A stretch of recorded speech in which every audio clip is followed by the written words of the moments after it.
Lady Erica sat in her room while her assistants combed her hair. At this time, another of them came in, alerting her that the Emperor had arrived. The girl bowed her head down and looked downcast on the day of her long-awaited engagement. Erica thought about what the engagement might release her, after assuring everyone that everything was in order. The girl put on her veil and continued her preparations for the soon-to-be banquet. It was raining outside when Count Beckman joined the gathering. On the death of the Gwibi, the concubine had lasted the longest and died falling out of a tower window. So, to choose a new candidate to take her place was an excuse to gather in such bad weather, not to leave the place closest to the Emperor empty for too long.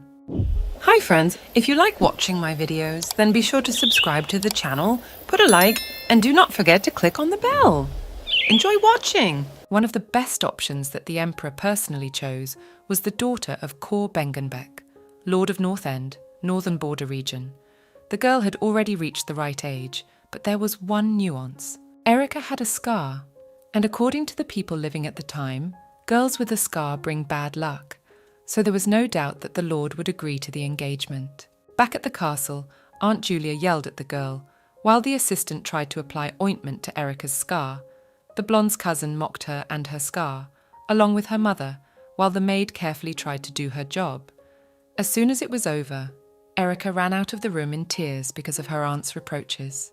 Every time Julia wanted to insult the girl, she called her an ill-mannered stray cat, but in fact, all these words were addressed to Erica's mother, who was no longer alive. As a child, because of her aunt's bad attitude, the girl tried to escape from the North End, but the North is too harsh a place for a child, so she almost died, buried in a snow pit.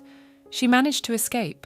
After that, Erica did not make an attempt to escape, but every time she dreamed of the warm South, a beautiful golden castle by the sea, and a young man sitting on a throne in the middle of the castle. As the girl lay daydreaming on her bed, a maid entered the room, alerting her that the master had arrived at the manor and was calling her daughter in to speak. Her father rarely called Erica to talk, so she was surprised. Upon entering the room, the girl noticed that the master had a strange expression on his face.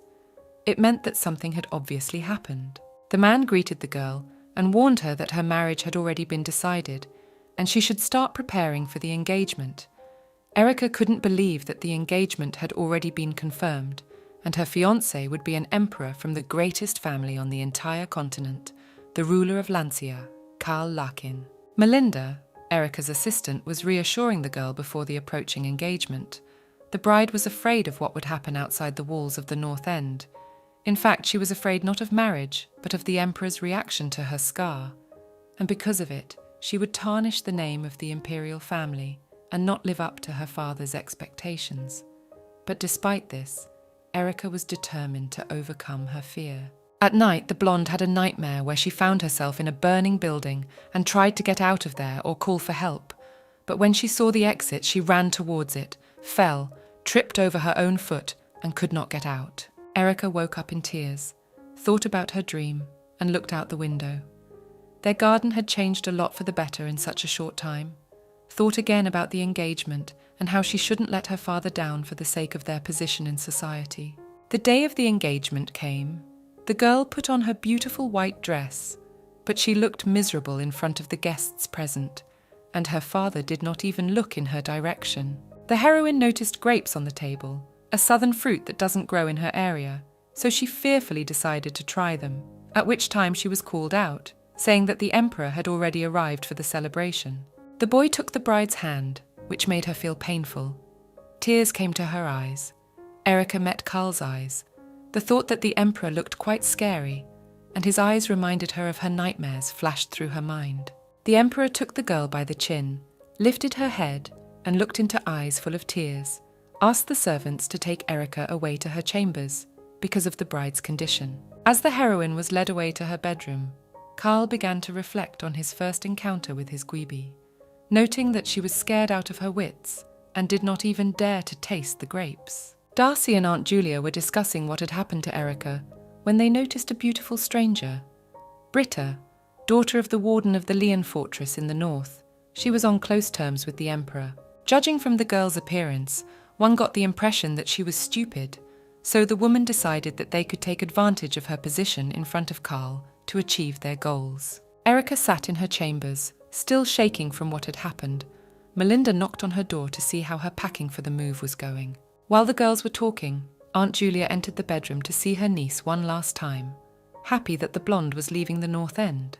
The woman decided to scare the bride by saying that Karl had killed all his wives and Gwibi, so she should be careful with the young man by telling her the details of these cases. Erica began to deny everything her aunt had said, thinking she was lying. Julia was aware of her niece's lifelong longing for freedom and offered her one last chance to escape in the morning through the back door with all the jewelry she had been given at her engagement party to live off of for the rest of her life. The bride realized that the woman decided to deceive the emperor and put her daughter Darcy in Erica's place. But the girl decided to think about this option, because she always dreamed of being free. At night, Karl was reading a book in his bedroom when Britta knocked on his door, offering to give him a massage after a hard march to the north.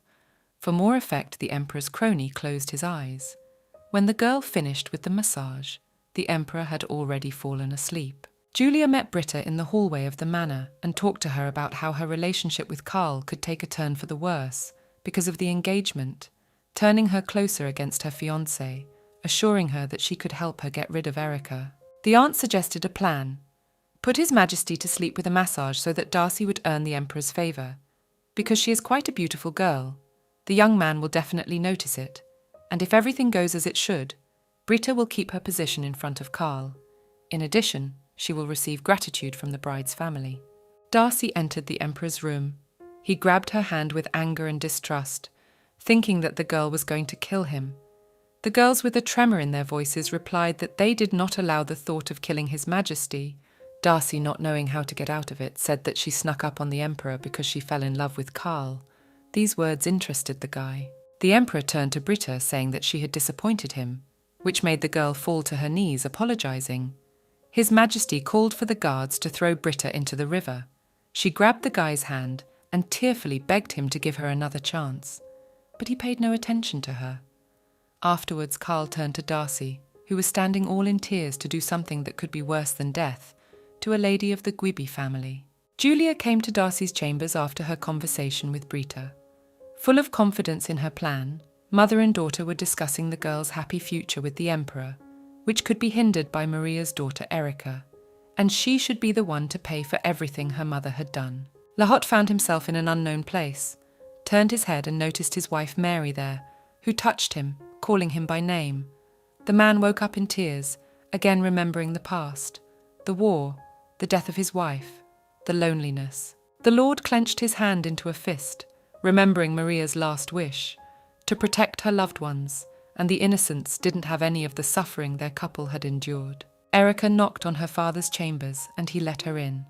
The girl entered, asking why Lahoth was not at the last banquet before he left. The man replied that he had to finish the castle on the border, to prevent a repeat of the war that happened 11 years ago. The Lord inquired as to why the daughter had stopped by. The heroine thought about telling him about what had happened during the night, but decided not to start that topic, so decided to ask about her scar. The father reassured his daughter, assuring her that the emperor was aware of her scar, and their meeting was destined by fate because Karl had the same wounds as Erica. Melinda's voice came from the corridor, reminding her that it was time to depart. Her father offered to say goodbye to Aunt Julia, but the girl refused, asking only for one thing, to brutally interrogate the man at the back gate of the manor. Erica said goodbye to the Lord, and he called his assistant to fulfill his daughter's request. The girl sat in the carriage remembering Julia's words, but decided for herself that everything she does now is for her father's sake. Cascade came to the bride, responsible for the escort, brought the lady a eunuch, so that she would not get bored on the road. But Erica refused. Rudy came to her, a eunuch, quite smart, well-mannered guy. Lahota's aide came into his office, saying that the interrogated man had confessed that he had been ordered to wait at the gate of the manor, and when the girl came out of there to take her away and get rid of her, the Lord was furious. The man quickly entered the room where Julia and Darcy sat. The Lord's tear-stained niece immediately began apologizing for her mother, but he paid no attention to her, demanding only an explanation from her mother herself. The woman screamed that Erica deserved to die because of her foul witch blood. Lahoth stopped her, because she started insulting his wife Maria. But Julia argued that her death was for the best. If it hadn't happened, he wouldn't have been able to become Lord. The man became angry with his sister, threatening to send her to an island in the sea where she would spend her remaining days alone, then walked out, slamming the door. The Lord was met in the hallway by Melinda, who handed him a pouch from Erica containing coins to buy bricks for his father's residence in the new castle on the border. The maid reminded him that the Lord's daughter lived her life always thinking first of Lahoth's welfare, and then thinking of herself, the man cried. Erica rode in the carriage with the eunuch, assuring her that she didn't need much tutelage. She could do everything on her own. Rudy answered her in a slightly rough tone, which made the mistress anxious. Her hands trembled. In an uncertain voice, she tried to say something to brighten up the awkward pause, but it only made things worse. The carriage stopped and the guy got out, warning Erica that they would make a brief stop to feed the horses so the animals could take a little break. The lady saw in the window a lovely landscape and ducks in the distance, but Rudy suggested that they were geese rather than ducks, because the colours of their feathers differed, and to be sure of anyone's rightness, the bride suggested going to the pond where the birds lived. The eunuch objected, but the blonde did not listen to him and went out on her own, so the attendant had to run after her. The young men came to the pond, enjoying the view. Rudy pointed in the direction where a duck was seen. The guy looked closely and was frightened by what he saw. The eunuch came closer and noticed a person lying on the ground. Immediately shouted to Erica to return to the carriage. But she did not listen and continued to look at the find, seeing similar facial features. It turned out to be Britta. At this time, Emperor Karl approached them, smirked, replied that he assumed the girl would be carried further downstream, ordered her to be placed in a coffin, and sent to the warden of Lian Fortress, who was her father. Erica was scared and angry at the same time, once again convinced that her fiancé was the real devil. Melinda was reading the little mistress a book about demons, creatures that laugh in the dark, glowing with their bright red eyes. The girl was very frightened by it. Erica and Rudy were still on their way to the capital.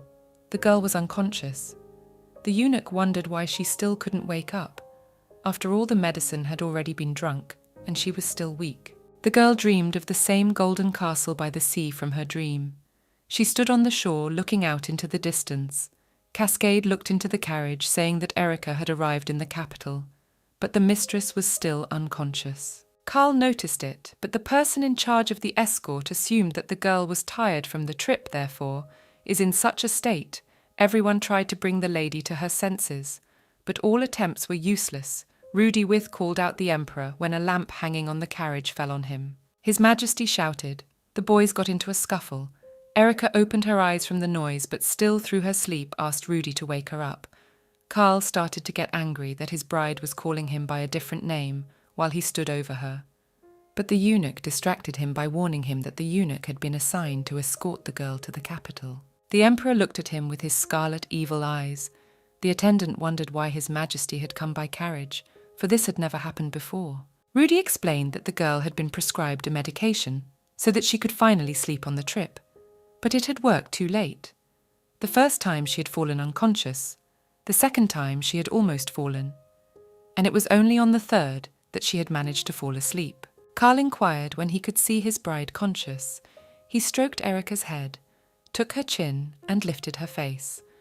By this time, the mistress was beginning to regain consciousness. The girl looked her fiancé in the eyes, a little afraid of him. Erica squirmed and covered herself with her hands, with pleas to stop, which scared the guy. Erica asked the emperor to stop looking at her with those eyes, which made his Majesty a little shocked because she was the first person to say such a thing to his face. Her mistress was embarrassed, and Karl crouched close to her, putting his arm around her to comfort her, but warning her that he would not forgive such words a second time, and she should be careful if the girl valued her life. Cascade offered to take Erica to the Northern Palace to get some rest after the long trip. The Emperor stared after them for a long time, thinking about her words. Rudy stood in front of the red-haired lady, head bowed, answering questions about the unknown girl. It was Claudel, the Emperor's most powerful concubine, sitting surrounded by men who showered her with compliments. She noticed Rudy and turned to him. The girl began to ask the eunuch about Erica's reaction to the found body of Britta. Considering the bride weak because of her behavior at the banquet, the guy told that when the body was transferred to the coffin, the mistress covered it with furs, and all the rest of the way, no one said a word. Claudel reached out, once again expressing her uncertainty about Erica, asked Rudy if the guy thought she was beautiful. The eunuch hesitated and replied that if the lady had asked the coachman, for example, he would have said that the lady was beautiful. But Rudy knows how beautiful Claudel is, but cannot give a clear answer. The boy reminded the lady of her promise. The girl snapped her fingers, and in her hands was a valuable long-awaited reward, a eunuch's uniform with a green collar. The colour of the collar indicates the status of the eunuch. White and yellow collar means low rank, they do housework, and green collar means belonging to the third class. Claudel praised the young man for his loyalty, and the fact that he was the only one of all the eunuchs who had tried to get closer to the Fox Cascade had found success. The concubine called Rudy closer and handed him his long-awaited new uniform. Claudel ordered the eunuch to stay by Erica's side for a while so that she could adjust to her new life in the capital. But she shouldn't forget who his real mistress was. Rudy began to think about what he should do, and there were several options in his head. The first was to watch Erica as Claudel's henchman, and at the right moment, to reveal to the concubine the weaknesses of the mistress. But if the bride was at a disadvantage, the eunuch would be there too, and it was not clear whether the mistress would help him in this situation. The second option was that the guy would have to live quietly with the mistress, quieter than water, lower than grass. But there was a chance that Rudy would eventually die and just rot somewhere in the dirt. The third option seemed the most ideal for him, not to die as a pawn of Claudel, or fade into the shadows with Erica and return to his Louise. Rudy called out to the mistress and began shouting in her face for her to get well enough to meet His Majesty before he forgot about her, warning her that enemies were waiting everywhere and there was a chance she'd just get lost in the middle of the harem. The girl looked at the eunuch with frightened eyes and said with hesitations that she preferred to be forgotten rather than executed. The boy was surprised. Rudy asked what Erica meant. She explained to the boy that she had heard that the emperor's bed was a platform for execution. The number of concubines killed exceeded dozens. The girl did not want to be part of that number at all. The eunuch tried to calm the bride, but the attempts were useless. So he cancelled today's service for her and recommended a maid, although he was expressly forbidden to do so. After the death of the emperor, Karl Larkin was forced to ascend the throne at the age of 20 and, along with experienced politicians, made invaluable contributions to the shaping of the country. But the new policy was no different from the war. For his own sake, the young emperor turned the law into a weapon, combining the laws of the 6 kings into one new one, which made the nobility fiercely resentful. When their discontent reached its limit, Karl had to bear his sword. In the process of rebellion, the titles of the families were revoked. They became commoners. Half of the imperial palace was covered in blood. His Majesty stood in the worship hall waiting for his bride, but Cascade warned that the girl would not be able to attend today due to ill health after a long trip. Hearing this, Karl silently turned around and left the hall. In another hall were girls. With him was a goat they were petting. One of them was reciting a prayer. He looked in their direction with his baleful gaze and swung his sword to strike several of them. Erica's new maid, Liz, was getting the girl cleaned up for the first official reception in the girl's life.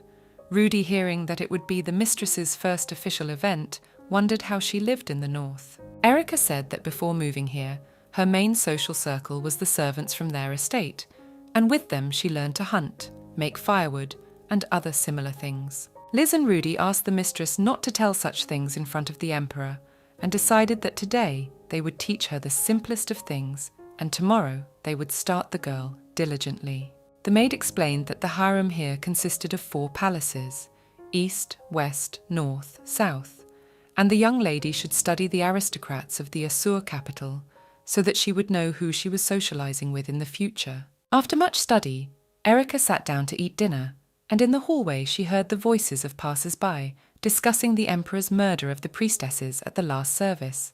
The bride froze with consternation on her face. Erica listened to talk about what had happened at the service, where the murder of the priestesses had taken place, in all the details that were known to passers-by in the hallway. When she heard that the murdered were girls, she dropped the cutlery from her hands. The mistress remembered her father's words about knowing everything about the emperor, but began to worry about the fact that if she became one of the dead concubines, what kind of reaction the Lord of the North End would have. She must not let her death at the hands of Karl happen. Erica got up from the table and told her maid that she wanted to take a bath. Liz suspected something wrong when she saw that the girl hadn't even touched her dinner. The girl started to help mistress with washing, but the bride asked to be left alone, assuring her that she could handle it on her own. Erica's next day started with classes. This time she was learning how to walk, stand, and hold her face properly. Mistress felt like a puppet and was sure she couldn't cope, so Liz suggested switching to a ballroom dancing class. The heroine tried her best, but not all attempts to walk across the room were unsuccessful, which made the girl cry. Upset that she wouldn't be able to live up to the hopes of her beloved father, Liz sat down to comfort mistress. At that moment, Rudy entered the room. The eunuch came to the girls to warn Erica of an invitation to a tea party from Mistress Ludinia of the Western Palace. The concubine became flustered at the news and replied that she would not be going because she did not think she was ready for such an event. Liz ordered the guy to send the email back and offered to finish the class for today. Erica was immensely grateful for this solution to the problems. Karl received a letter as he sat in his study drinking wine. It stated that the Lord of the North End had led the Rangers, along with the knights of the families of the North, and travelled to Lian Fortress. The councillor who brought the notice wondered why lead an army with such a force to the fortress if there were no troops in Lian. The emperor countered that it was worth being careful with Lian, and being personally convinced that there was no treaty between the outcasts, and on top of that, this situation was a good way to test the loyalty of the North. After a short consideration, Karl turned his attention to the wine he didn't quite like, and asked where it was from. The councillor told him it was from Mount Corvo, which was considered one of the best producers of wine. This made the emperor wonder if there were better drinks in his cellars. His Majesty rose from his chair and began to get ready for somewhere. His assistant offered him to wear a brooch with a rose, but he stopped him, choosing a piece of jewellery with a brush of grapes, while it was attached to the cape. The man asked where the emperor was going. Karl was going to visit the Northern Palace. Rudy and Erica went for a walk in the garden. The eunuch was worried about mistress because of her fall in ballroom dancing class. She confirmed that she was fine, and there was no need to worry. She said she was willing to fall 100 more times, so that she could have free time to walk as often as possible. The heroine noticed that this place had not been tended to for a long time, because in many places there was moss, cobwebs, and in general, it did not look very well maintained. The guy saw that Erica got her hands dirty in the fountain, was afraid for her, and wiped them with his handkerchief, warning her that she should not touch similar things, and he would definitely call a gardener in the next few days to tidy up everything. Mistress was clearly in a better mood, unlike Rudy, who was looking at the overgrown garden, comparing it to his hopeless future. In the thicket, the girl noticed a path that led to the unknown, and called her companion to find out what was at the end of this path. But the eunuch ignored her, so the heroine went alone. The enveloping cold, the smell of frost, and the many small paths reminded Erica of her ancestral home, full of painful memories from which she wanted to leave. The girl was full of hope that one day she would remember the snow-covered castle as a good time in her life. The mistress walked along the path further and noticed bright fruits. They turned out to be raspberries. She picked one berry to try. The taste of the berry brought Erica in full delight. The bride ate raspberries one after another, but suddenly she remembered about Rudy and his condition. It seemed to her that he was depressed, so she decided to please him by picking some berries for him. Erica picked some fruit for the eunuch and was about to leave when she heard the emperor's voice behind her, which startled her so much that she dropped everything she had picked. Liz told Karl that the mistress had gone out for a walk in the garden. This made the man a little angry, because he was well aware of the state of his possessions. His Majesty went out with his assistant Germain into the garden to find the girl and asked why his bride's room was in such a deplorable state. It turned out that the North Palace was the home of the first Empress of House Oster, and after her death, no one had taken care of the castle. Karl immediately sensed the presence of the spirit of this very owner of the North Palace. His Majesty made the decision to walk a little through the garden by himself. Each step was as unpleasant as possible for him, but as soon as he saw Erica in the crimson bushes, his heart softened a little. Erica saw the Emperor and immediately dropped all the raspberries she had picked from her hem for Rudy to greet her fiancé. Karl examined his concubine from head to toe and noticed strange stains that looked very much like blood, which frightened the young man. He grabbed the girl's hand to help her, but the lady stopped him, saying that it was just the marks from the raspberries. The Emperor grinned and reminded Erica of the incident with the grapes on the day of the banquet. On the occasion of their engagement, the girl was embarrassed and trembling with excitement, apologized for both situations. Karl asked the girl to come closer to him, but she didn't understand what he wanted from her, so remained standing still. The guy couldn't stand it and lifted her up in his arms, then put her in front of him. As soon as Erica's feet touched the ground, she thanked her fiancé for his help. Then he asked her a question about her body. The girl panicked, thinking that the scar was visible through the transparent material of her dress, so she was confused again, not knowing what to answer. The mistress was shivering again. Tears came to her eyes. But then Karl took off his cloak and covered his bride with it, for he thought she was cold in her light dress in this weather. Karl wondered why the girl who had become his Gwibby was behaving like a small child requiring supervision, but came to the conclusion that it was because she was just his hostage. Because of these thoughts, he had completely lost track of why he had come to the Northern Palace, but he remembered. The Emperor decided to inform his bride that a war is starting in the north because of Lord Lian's rebellion, and the rest of the nobles are going to oppose him. But even so, the battle won't be long, because Lord Lian's troops are much weaker than his opponents. The girl fell into a stupor, trembling again with fear for her father and her home. His Majesty didn't like her reaction. He concluded that he shouldn't have told his concubine that. Karl lifted his bride in his arms to lead her out of the grave garden. This embarrassed the girl so much that she accidentally hit him on the head, and to leave as soon as possible the Emperor wanted to leave because he didn't like the place. He made a decision that he would give orders to tear the place down as soon as possible. Rudy was scared because Erica had been gone too long. When she returned, he was trying to find out if something bad had happened. Liz offered to call a healer while Mistress was getting cleaned up because she too had noticed the raspberry stain. The concubine sent her assistants to bed, assuring them that everything was fine. In the bathroom, the maid immediately decided to launder the nightie from the berry stains, and the eunuch still couldn't calm down because His Majesty's face seemed rather angry. Claudel was displeased when she learned of the Emperor's trip to the Northern Palace, for only Erica lived there, and she wondered what he was visiting his bride for. One of the concubine's assistants suggested calling the eunuch to find out the details of the meeting, to which she readily agreed. Rudy went into the room, where Claudel was already waiting for him. She decided to remind him who his mistress was, and who had given him, a simple eunuch, a green collar. The girl tried to elicit from Rudy all the motives for the Emperor's trip to the Northern Palace, but he didn't know all the details, so Claudel ordered Selene, her maid, to hit the guy to help him remember. The eunuch said that the mistress has been feeling unwell lately, so the Emperor came to check on her, walked with her briefly, and left soon after. But he is not aware of the whole situation. The concubine didn't believe a word Rudy said and ordered Selene to hit him again, to which the maid refused, recalling the benefits for concubines from the Emperor if the girls were involved in political affairs, and Erica's father was on a campaign just at that moment. So the eunuch's words made sense. The boy tried once more to make his mistress believe a single word he said. Finally, the girl took pity, apologized to him, and threw the bag of coins. Rudy was walking through the castle grounds thinking about what had happened. Out of anger, he slammed his head against the fence wall and promised that he would repay his debt to Claudel. Erica woke up to the bright sunlight that was streaming into her room through the window.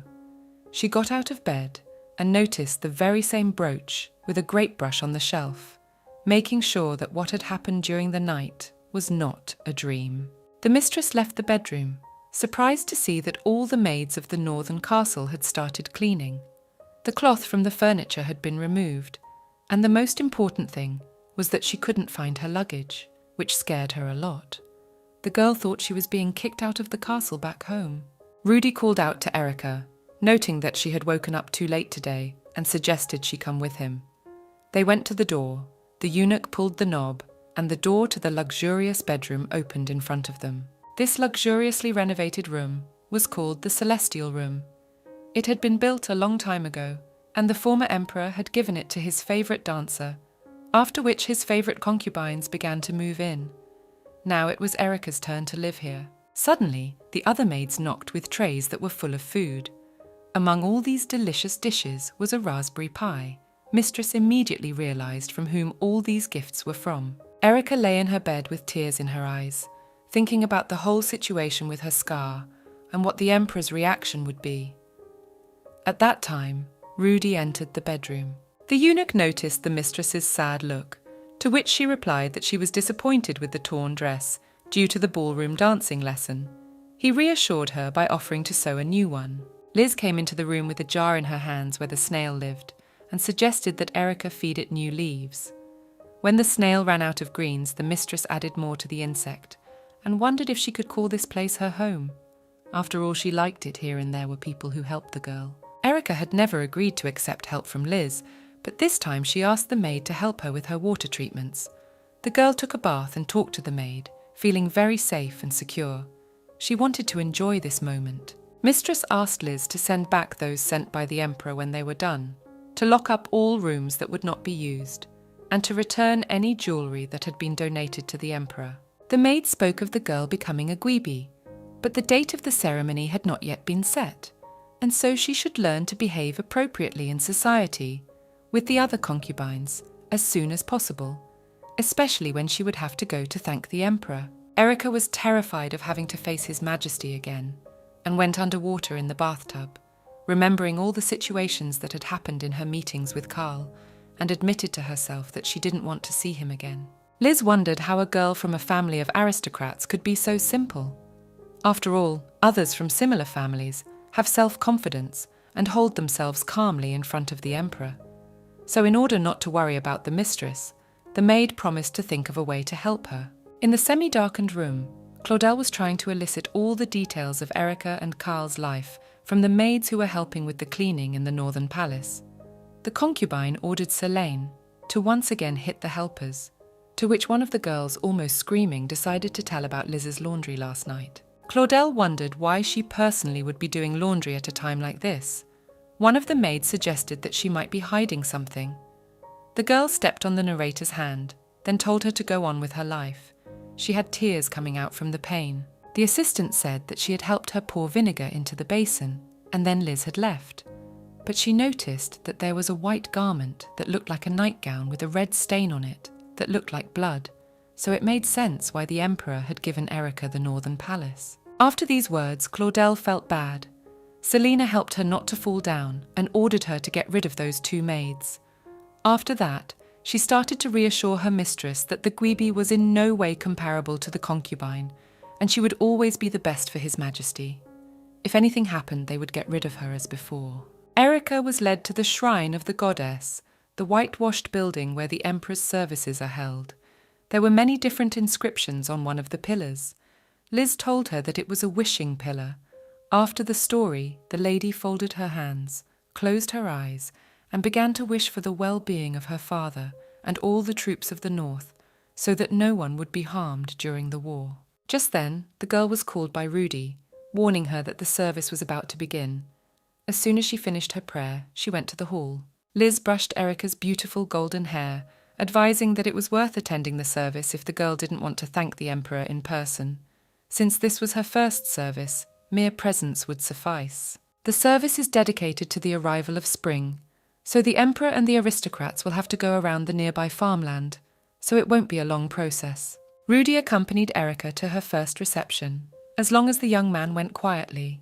Then the girl begged the goddess to prevent her from meeting His Majesty face to face. The eunuch laughed at the mistress, saying that the goddess would never fulfill her wishes because she valued the peace and harmony of the couple. They came to a flower bed.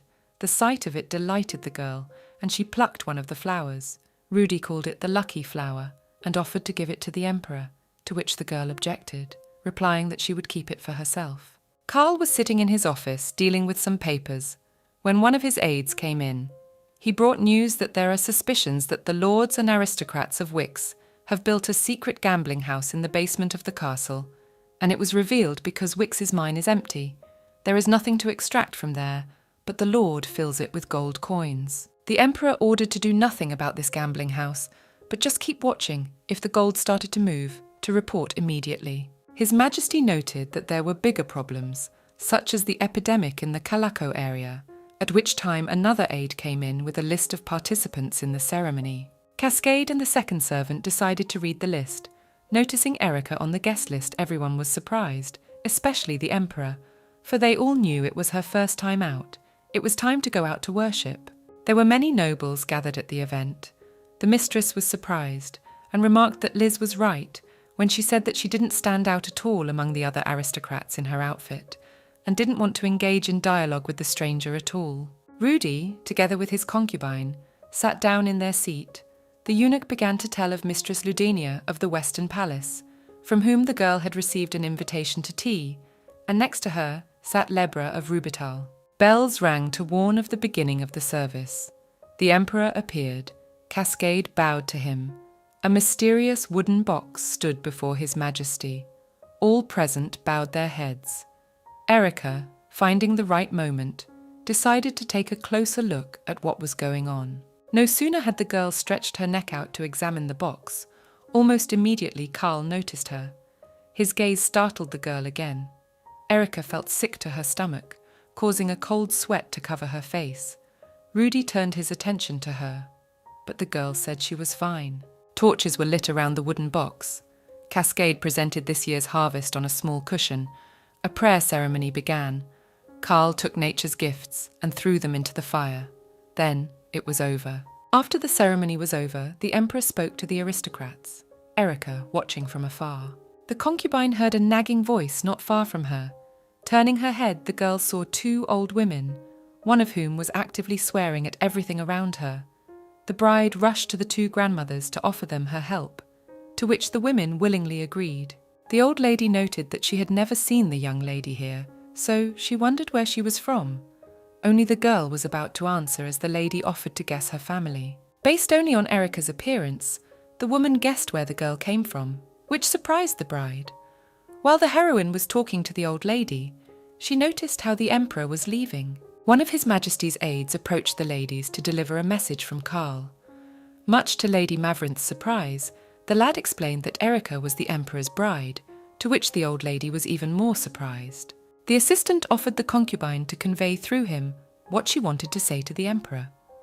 After this phrase, the girl took out a letter from her pocket, taking the message the guy left. Lady Maverinth expressed aloud her surprise at the fact that she was the very bride of His Majesty, and Karl received the letter and read it with pleasure. The old lady's friend had called her, so she had to leave.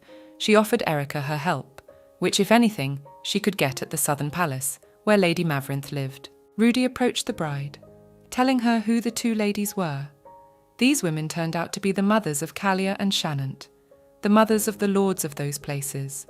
The eunuch believed that one day Erica could become one of them. The bride laughed at the thought, but she looked behind Rudy's back and was startled, for not far from them stood the emperor, glaring menacingly at some girl. The stranger fell to her knees. The heroine stammered, trying to say something to the eunuch. The girl sat on her knees with tears in her eyes, the others around her laughing at her. Erica tugged at Rudy's sleeve, asking him to leave, but the eunuch refused, reasoning that leaving right now would equate to condemning the emperor's actions. The stranger was lifted from the ground to be led away, but she broke free from the hands of the guards to apologize to His Majesty, to which the latter shouted in her face to leave as quickly as possible. Karl punched the girl, causing her to take a step back and try to remove herself from there to pass.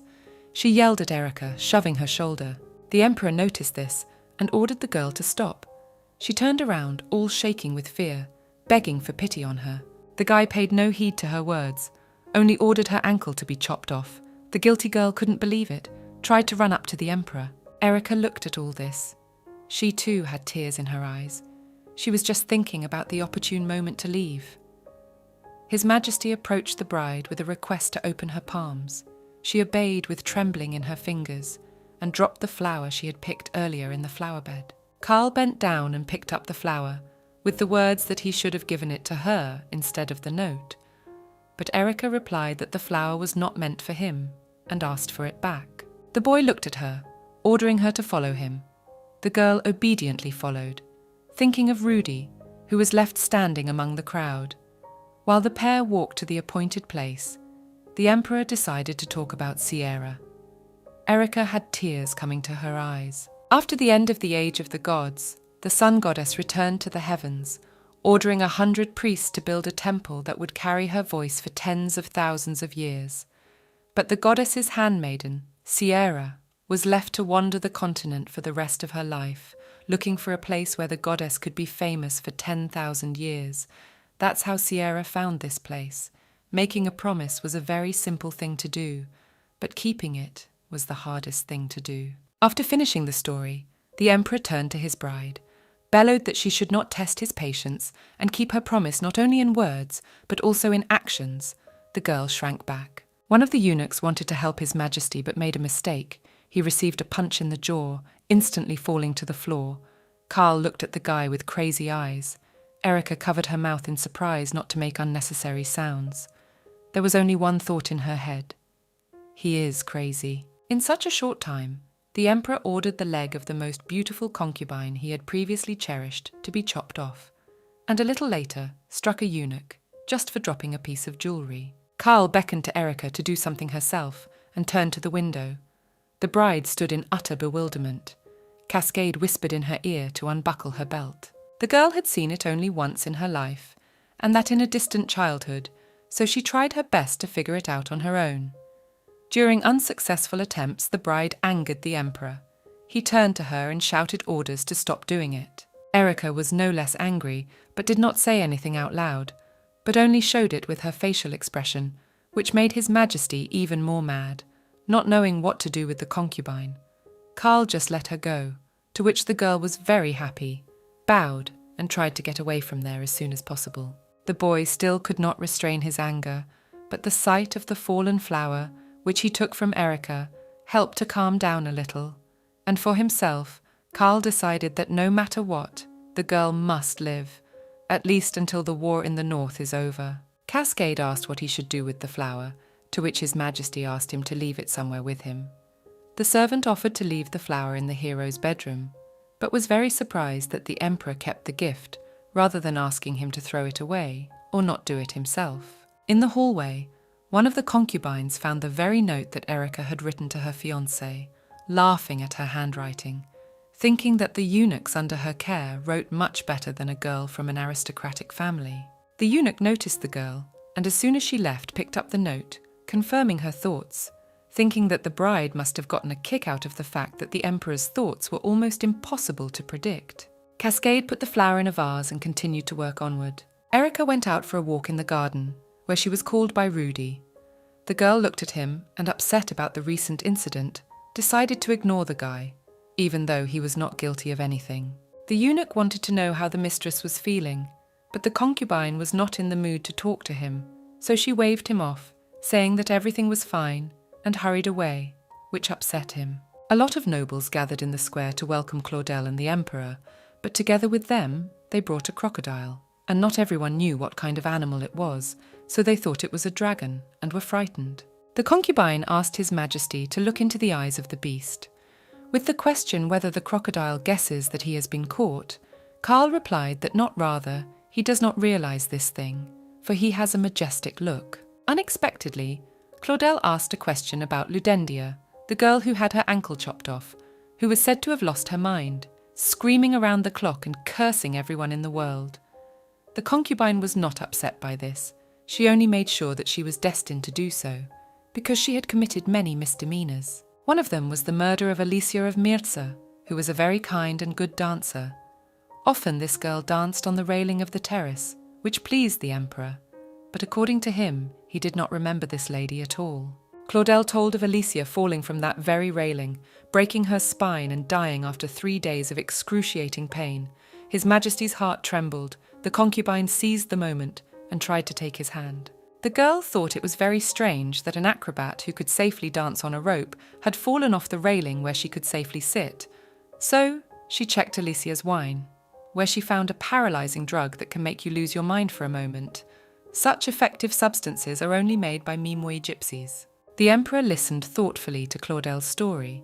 She concluded that Ludenia had brought the very poisoned wine to Alicia and finished speaking.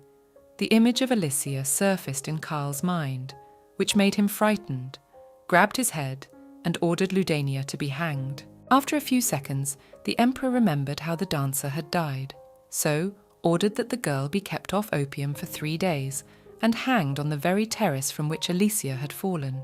Claudel smirked, obeying the order. An image of Erica surfaced in Karl's mind. He said out loud that she didn't like him, which caught the concubine's attention. His Majesty asked her what she would do if someone constantly pestered her. Claudel only asked who dared pester the Emperor, after which she summoned Celine, ordering her to send Ludenia to the filthiest cell, without food or medicine, but not to let her die, to keep her alive for 3 days. Celine bowed to her mistress and removed herself to carry out the order. At this time, the concubine pondered the Emperor's words, promising herself that if anyone pestered him, she was prepared to torture that person to the point of horror. Karl rose from his seat, asking how Ludenia was able to get such a drug, because it was expensive and difficult to obtain because of its properties, to which Claudel replied that such details were unknown to her. The sun was beginning to set. The concubine was about to leave when she met the girl with a beautiful piece of jewellery, complimenting her on the diamond in it. The lady thanked Claudel, telling her that a merchant from Jer had given it to her. The concubine was surprised. This very trader was Claudel's father. The girl said that he had offered to stay in Jera, but he was too old for her, whereupon she reflected that if the man had been 10 years younger, she would have been a concubine's stepmother. Claudel started to get angry. She decided that since Ludenia was no longer with her, it was worth getting rid of her because this girl knew too much. The concubine recalled a situation where the perpetrator had approached her and excitedly assured her that she would do anything to wash away the insult she had received. Claudel resented the fact that people like her often pretended to obey, but kept looking for a moment to stab her in the back. After that thought, her gaze fell on the cage with the crocodile. The girl grinned, turning around to get out of there. Her head was still full of thoughts. She remembered the words the Emperor had said that afternoon about this animal, objecting with the fact that dignity and greatness was the lot of only the strong, not inferior animals. Erica sat in front of the dressing table, while Liz brushed her hair, saying that if it pleased her soul, she could punish Rudy. The girl inquired how she could do that. The maid explained that she could blame him for disappointing her at a critical time, or simply say that she didn't like the eunuch. Mistress clutched the dress in her hands, repeating that it wasn't his fault and anyone would have done the same thing in that situation. Rudy sat on his knees in front of Erica's bedroom door, tears coming to his eyes. The girl continued her monologue. She wondered why things were different here than at home in Spatala. Even if Aunt Julia would abuse someone, it would never come to murder, but Aunt Julia only held a stick. But here people hold swords, and whatever a person holds will be used as a weapon. Liz replied to the mistress that if she had nothing before, now, as the Emperor's bride, Erica would have a sword that everyone would fear once she became a Gwibby. In the Emperor's bathroom, the space was filled with steam from the hot water, when he had already put on his robe after long water treatments. His Majesty always took a bath for a couple hours after banquets, or socializing with his concubines, scrubbing everything personally with a brush. Some thought he might be misophobic. As soon as the Emperor entered his bedroom, where the aide was tidying up, he asked why the flower had wilted so quickly, to which he received the answer that cut flowers did not live long, and if he was not satisfied he could put it away to fetch a new one. Karl sat in his chair looking at the flower, told himself it was worth getting rid of such a habit, then asked Cascade for the papers. Liz walked into the library where she noticed Erica knitting something enthusiastically, saw the pattern that was on the table, and immediately realised that she was trying to repeat it. The concubine greeted the maid and asked what was the strange expression on her face, to which the woman only asked where she had found the pattern. The mistress cheerfully replied that the napkin was in the basket of yarn, but it was too complicated to knit, and the girl was afraid she might mess it up and apologised to the owner in advance. Liz said that the owner would be very happy for Erica to improve her skills, but the example she took was too complicated for her, and she should look for something simpler, and the best solution for her would be a knitting mentor. The bride was surprised. The maid went on to say that it would be difficult to please His Majesty with what she had learned from the only maid. For what had happened at the ceremony, she considered her fault too. Erica immediately began to deny Liz's words, claiming that neither she nor Rudy were to blame for the situation, and that the only one to blame was the Emperor, because none of those killed deserved to die. But in the north, only the guilty were killed. The maid shouted at the mistress to stop accusing His Majesty before anyone heard what she said, for if anyone found out about it, she could get in trouble. The girl knew it very well, and continued to say that the north and this place were completely different things. After this phrase, on the faces of both ladies read sadness. Liz has decided that Erica wants to elope, but why does the Lord of the North End agree with the wedding? As it's obvious the girl is totally unsuited to this place. She needs peace and quiet. Mistress spoke of going too far to stop, so she would try not to stand out. The maid took her hand to support her. Her face was sad. Liz began the story of her childhood. The lady was born on the outskirts of Assur. She roamed the streets barefoot by day and spent her nights in an alcove under the stairs of the tavern where she worked. In winter, the girl's hands and feet froze to frostbite. There was no food at all, so she had to scrounge for scraps, though she worked in the tavern near where she slept. But she didn't get a penny, not even a wage. But despite that, Liz tried to learn everything she saw, because at any moment she could lose what she had. Tears came to Erica's eyes because of the maid's story. She tried to support the lady, but she didn't accept her words, assuring her that everything was fine. The mistress talked about how she also missed the north, but didn't want to go back, and no matter what, together the girls would cope with all the difficulties. Erica thanked Liz for her support and hugged her tightly. At the same time, Rudy entered the room with an invitation to a meal for the mistress from the Emperor, and the girls immediately began to choose an outfit for the meeting and decided on a soft blue dress with a yellow jabot. Liz wished the mistress a good journey to the water garden where the meal would be held and warned her that Rudy would be her escort. The bride said she shouldn't have sent the eunuch with her as she could manage on her own, but the maid replied that it would be much safer that way, and then they left. The water garden was beautiful. There were fountains everywhere and beautiful flower beds growing. Everything was green. Rudy and Erica walked silently to the gazebo where the Emperor was already waiting for them. His Majesty immediately noted that the girl was late and suggested that it might be because she took too long to choose what to wear, then compared her dress to pajamas. The girl didn't like it. She thought his words were too rude, but after a couple of seconds her attention shifted to the nature around her. She felt more comfortable here than elsewhere. The Emperor continued his thought, joking that Erica would be more suited to a church than a dinner table right now, and suggested sending a concubine to a convent to distribute bread to the suffering or join those making pilgrimages to the Western continent. The mistress looked at Karl in surprise, and then he offered her to leave, but she refused. The Emperor started practically reprimanding the concubine for having no idea what the real world was like, full of poor people and criminals. The guy stopped his monologue by saying that it was funny to watch the girl shaking with fear, but if she died, it would be problematic. After these words, he snapped his fingers and their lunch was brought to the table. Erica calmed down, for she had thought the Emperor would be very angry about their last meeting, but not a word was said about that day. The pair wished each other a pleasant appetite, after which they began their meal. But then Karl asked if it was all worth staying. Erica was embarrassed but agreed.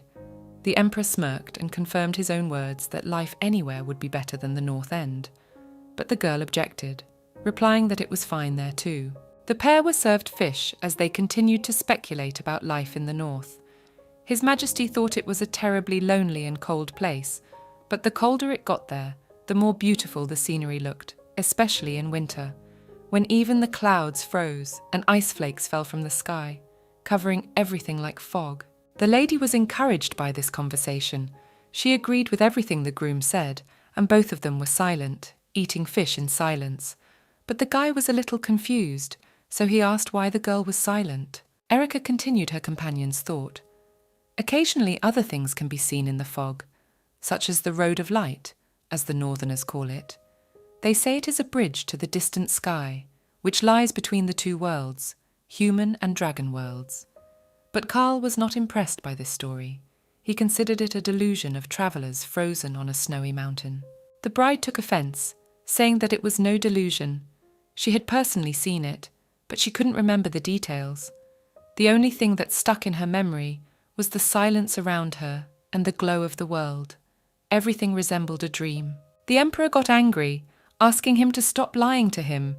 Erika started to get worked up as well, rising above the table and telling him that she had seen the apparition, though it was a long time ago, and she couldn't remember much of it. His Majesty called the concubine stupid, then said the phrase, "He who lies can steal, he who steals can kill, and a murderer can sell his country."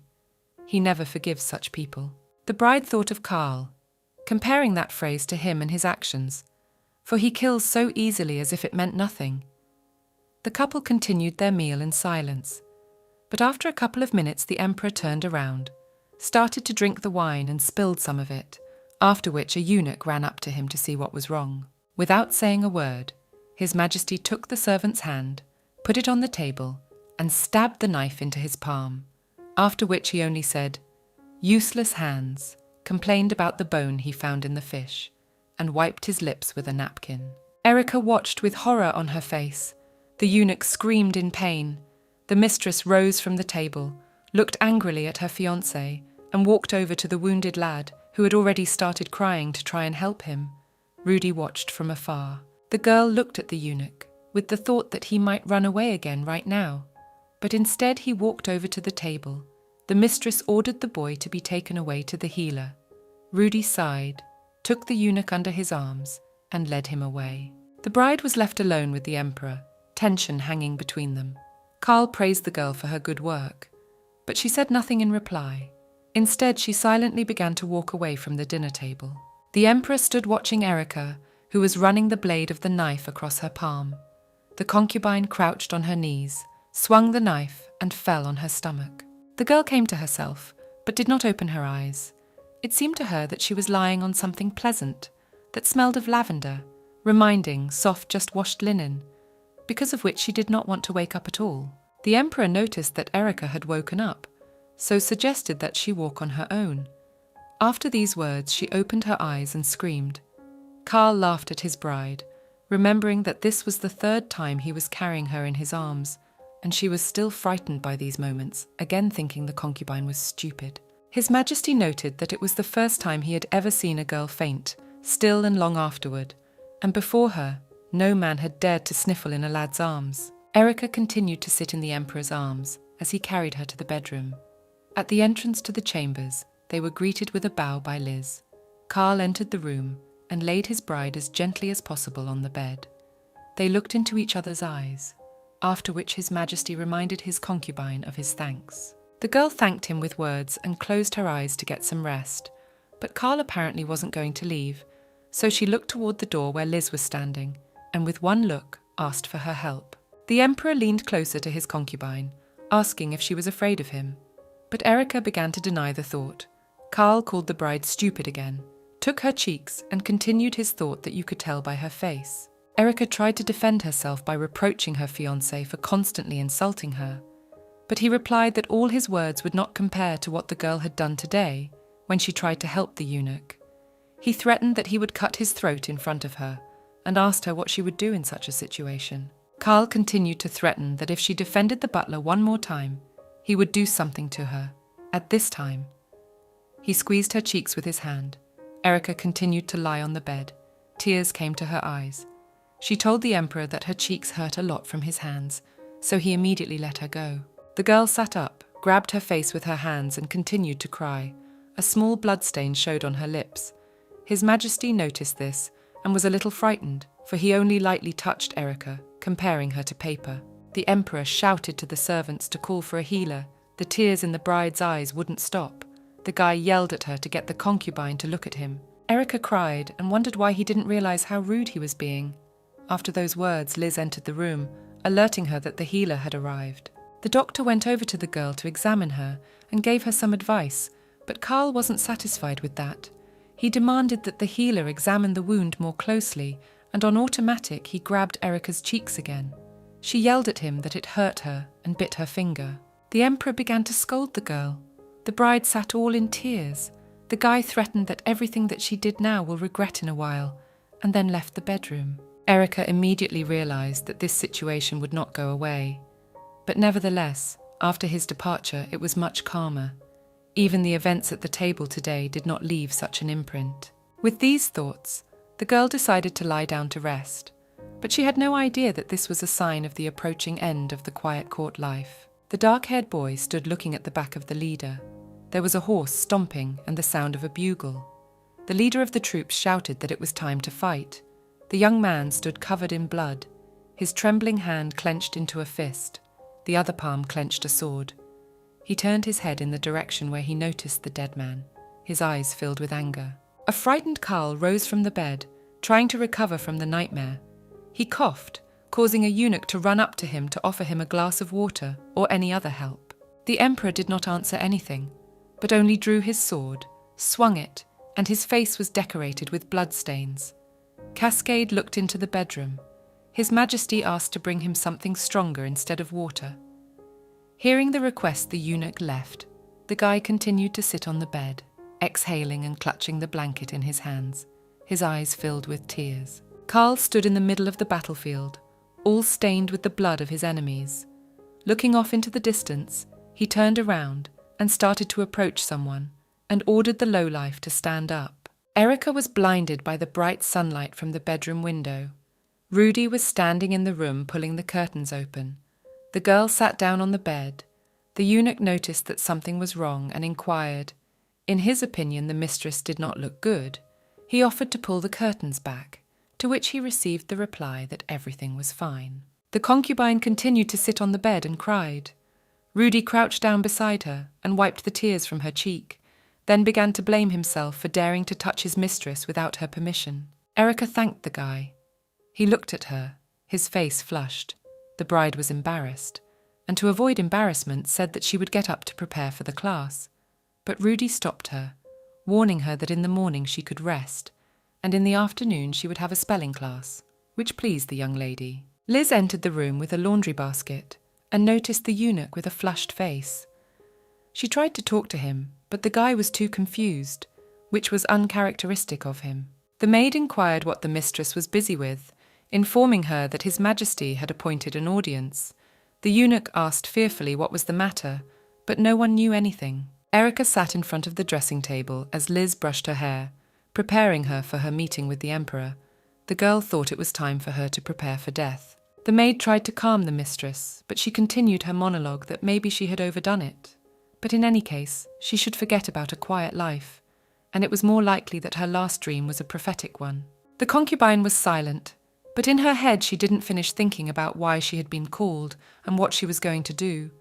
Liz finished with her hair. The girl lay down on the table and sighed when a knock was heard on the door. An unknown man entered the bedroom with an offer to escort Erika. The maid wished mistress a good journey, whereupon she set off. As soon as they arrived at the place and got out of the carriage, the emperor's envoy warned that they would have to walk due to the fact that His Majesty had invited the girl outside the outer walls. Erika looked at the place where they arrived and noticed a large number of steps. The young people approached the gate, where the guards were waiting for them. The stranger said something and showed them, after which they were let through. The bride was upset because she saw the distance she would have to cover in heels, but she was more impressed by the grandeur of the fortress. The attendant began to tell the young lady that this road was specially for the emperor's concubines, and it used to be freely accessible, but now it could only be used by His Majesty's consorts, who had been chosen personally, so there was not a soul here. The place where Karl lived was called the Lion Tower, and he spent most of his time in the second palace. Erika kept thinking about how badly her feet hurt, and she wanted to rest. She decided that next time she would wear more comfortable shoes. Almost approaching the palace, the concubine took a step, but couldn't hold on and almost fell. She was saved only by Rudy, who was standing next to her. He warned her to be careful. His face looked more serious than ever.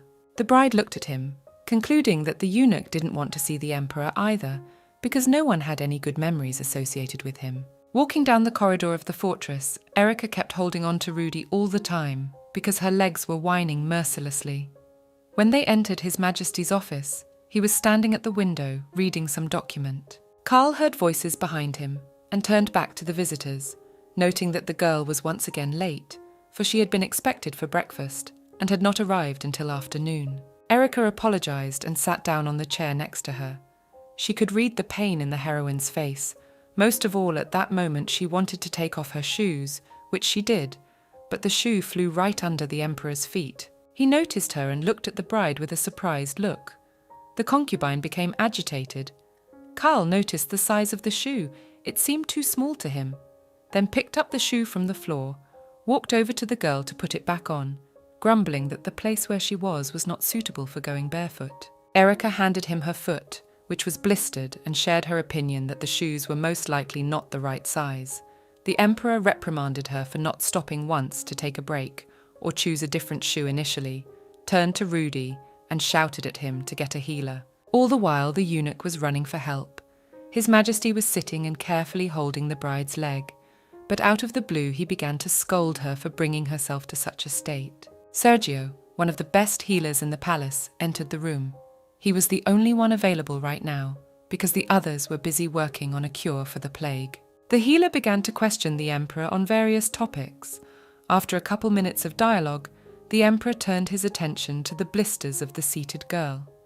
Sergio told Erica how to heal her foot, emphasizing on wearing the right shoes. The concubine thanked the old man and noticed his appraising gaze, as if he knew of Liz's words about impeccable manners and did her best to show it. Carl hurried Sergio to finish and bring the medicine. Rudy entered the room with breakfast and a new pair of shoes for the mistress. The girl thanked him and started eating. The emperor got angry and yelled at the eunuch to leave.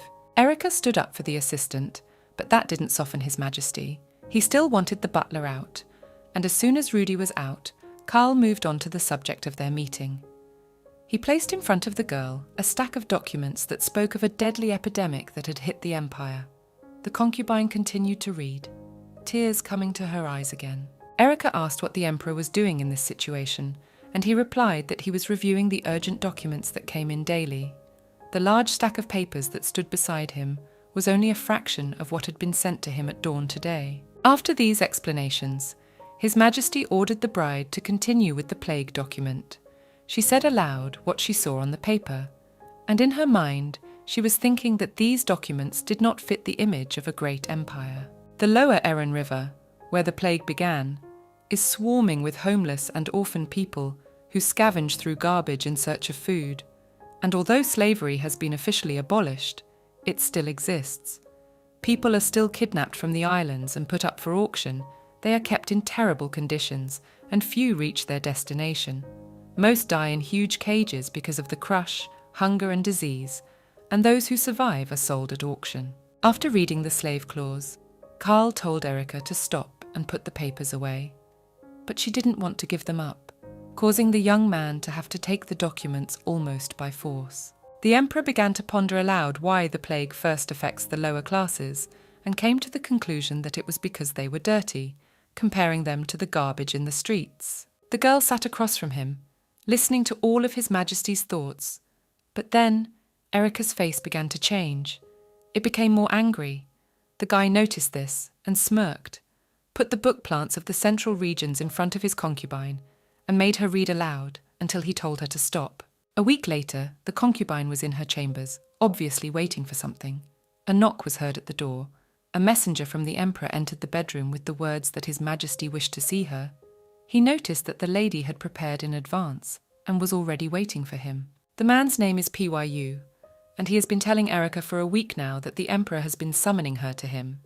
And when he comes, he calls the girl His Majesty's poetess or nightingale. He says this in jest since the bride started rewriting documents and reading them aloud.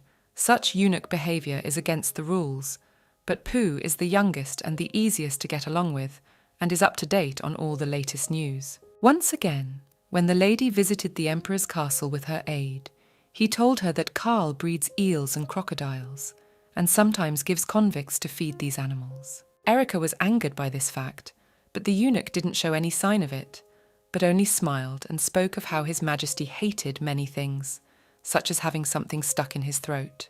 The concubine recounted the incident of the fishbone at the meal, which made Pyu cringe, assuming that this butler should have been executed after such a mistake, and if not, then this man should dedicate his entire life to serving for the emperor's benefit. Erica wondered how the subjects could truly revere such a cruel ruler, and the eunuch continued to praise His Majesty, saying that without wars, the peasants could eat well because of the law that had real power. Also, an academy for commoners was organised, so people called their time the Golden Age. Guy invited Erica to come in, but she stopped when she saw several butlers mocking the boy. The bride rushed towards the men, yelling for them to stop, but Pooh stopped her, telling her not to interfere with the eunuchs, but the girl didn't listen to him. The concubine broke out of the butler's grip and ran to the assistants to stop them and stood right in front of the boy, blocking him. One of the eunuchs grinned and replied that he was only teaching the rude butler a lesson, to which Erica said that flogging was not a lesson. The man tried to object, but suddenly the bride remembered Liz's words. The girl believed in herself and started talking about how she was the daughter of the Lord of the North End, who protects the empire, and now she is the bride of the emperor who rules it, so it is her duty to protect her subjects. Finishing her speech, the lady gave her hand to the boy and led him away, humiliating the other eunuchs by saying that sooner or later the young lady would regret her action. Erica took the boy to safety, asked if he was all right, and looked into his eyes full of pain. To the concubine, this child reminded the children of the slums. They were as thin as he was, but the expression on his face was nothing like them. Pyu approached them and called a boy named Hadin. The girl was surprised that the eunuch knew this boy. He approached him, wiped his face with a handkerchief, and said that he was the new eunuch. Hayden began to lick his wounds. Pyu tried to stop him from doing so. He asked him to thank the lady and return to his room. Erica stood aside, and after the elder eunuch's words offered the boy to go with her, explaining that she needed a butler. The young man warned the girl that Hayden had not yet been taught anything, but she paid no attention to the words, asked Rudy to take him to the healer. The eunuch thought Lady Kaw's action right, which he told her, and took the child away. After what happened, Pyu didn't utter a single word, and the bride kept pondering her actions. She didn't regret saving the boy, but there was one nuance. In the study, the concubine was reading another document when the emperor noticed the wrong expression on the girl's face. She started to ruminate on the fact that there were many bad people in the world, but cut her thoughts short by replying that she was only reading. There was a map in the book where Erica noticed a part of the empire that wasn't talked about and asked Carl about it. His Majesty said that there was no point in telling her about it, because she wouldn't understand anything anyway. The girl made a hurt look on her face, which immediately caught the guy's eye. Still, he decided to explain. It turned out to be the Belus, a mountain range that separates the western continent and Ar. Some say outlaws descend from this ridge. Erica was surprised by this fact, for she had always been told that bandits lived in the forests, but not in the mountains. Carl was glad that the girl was gradually learning and was not foolish at this point, continuing his story. The bandits that live in the forests are called forest devils, but they only rule within the Iron Forest, and near Belus are the Grey Wolves, surviving soldiers of defeated armies, scum mercenaries, thieves and murderers. Because of this, Lord Rovin is ordered to increase the number of troops. The young lady noted that it was not far from this place to Speartown, and the Emperor continued her thought by saying that these lands were as important as the North End. Erica continued to inquire, asking who held the lands north of Lord Rovin, to which she received the answer that there was nothing to defend in such distant lands, so they didn't need a feudal lord. The concubine was outraged, explaining her point of view by saying that even in the ice of the caves, there are people living whose homes could be attacked by criminals and no one could help them. The Emperor got angry and pounded his fist on the table, to which the bride calmly replied that she was just wondering what the ruler was going to do in such a situation. Carl continued to yell at her about how he had no need to protect every small village. The girl again objected that all these people were his subjects to take care of. The Emperor's eyes filled with blood. He kicked the girl out of the office, accusing her of disrespect and ignorance. As soon as she left, her last phrases began to roll around in his head. Erica was sitting on the windowsill, busily writing, when Liz came to her with a plate of mancinella. The maid inquired what the mistress was so enthusiastically writing down. The joyful girl showed her the very book that Carl had been so diligently forcing her to read. After that quarrel, His Majesty did not seek out meetings with Erica. At first she was glad, but it quickly bored her. So she dug through the entire office looking for a new activity. The concubine was interested in how healers came up with new potions. She had been reading up on the subject. A maid came over to her and placed a blank sheet on the book. The mistress was pleased that she had found another way to learn how to write, and Liz replied that it was the easiest thing she could do to achieve her goal. But shortcuts were not something to be proud of. At the beginning of her life in the castle, the maid seemed closed and cold, but later she became affectionate. After this thought, the bride thought of her father. She wanted him to know that his daughter had learned to write well. The woman suggested she write a letter and send it through the Imperial Department of External Affairs. If the content of the letter was suitable, Erica was even more enthusiastic after such a suggestion and immediately started writing. But Liz was distracted when she heard some noises outside the door, deciding that Hayden had misbehaved again. Mistress decided to go along with the maid. In the hallway, the girls met Rudy, who warned that Hayden couldn't wear the uniform yet, due to the fact that he hadn't had surgery yet, and there had never been any cases of a non-graduated child joining the service. In the opinion of many, an uncircumcised eunuch of any age in service could be a problem, especially this boy, because he was half gypsy, and they are quite difficult to raise. The boy was found playing in the kitchen. Rudy immediately began to swear at him not to do it again, but Erica stood up for the child. The older eunuch held the boy by his clothes, and as soon as he let go, Hayden immediately ran into the arms of his concubine. Rudy thought it was wrong that the bride was spoiling the future butler, and that he should not be pitied because he had been abandoned by his parents. When the boy heard this phrase, he shouted at the top of his voice that he should not be pitied and almost hit the elder eunuch. Rudy shouted back at him, but the scuffle was stopped by Erica taking the experienced butler by the arm. He thought the mistress was too kind to raise such a child. The man snapped his fingers, and a bucket full of fish with sharp fins and a terrible odour was placed in front of him. The unknown man stood in front of a crowd of bound guys and ordered one of them to eat this bucket of fish, their number equal to the number of captives the guy was trying to free. He threatened that he would release as many prisoners as the young man could eat. With trembling hands, he began to carry out the man's order. The fish was raw, so to the smell was added a nasty taste. From the dislike of the guy, from his eyes went tears. The unknown man began to taunt him, posing as a captive and pointing out that he couldn't even eat one. The man leaned on his sword, waiting, calling eating fish a simple matter, and the boy should learn to pay for the gravity of his choices with it. His Majesty kept his promise. The bound women were crying loudly, blaming the guy for their death.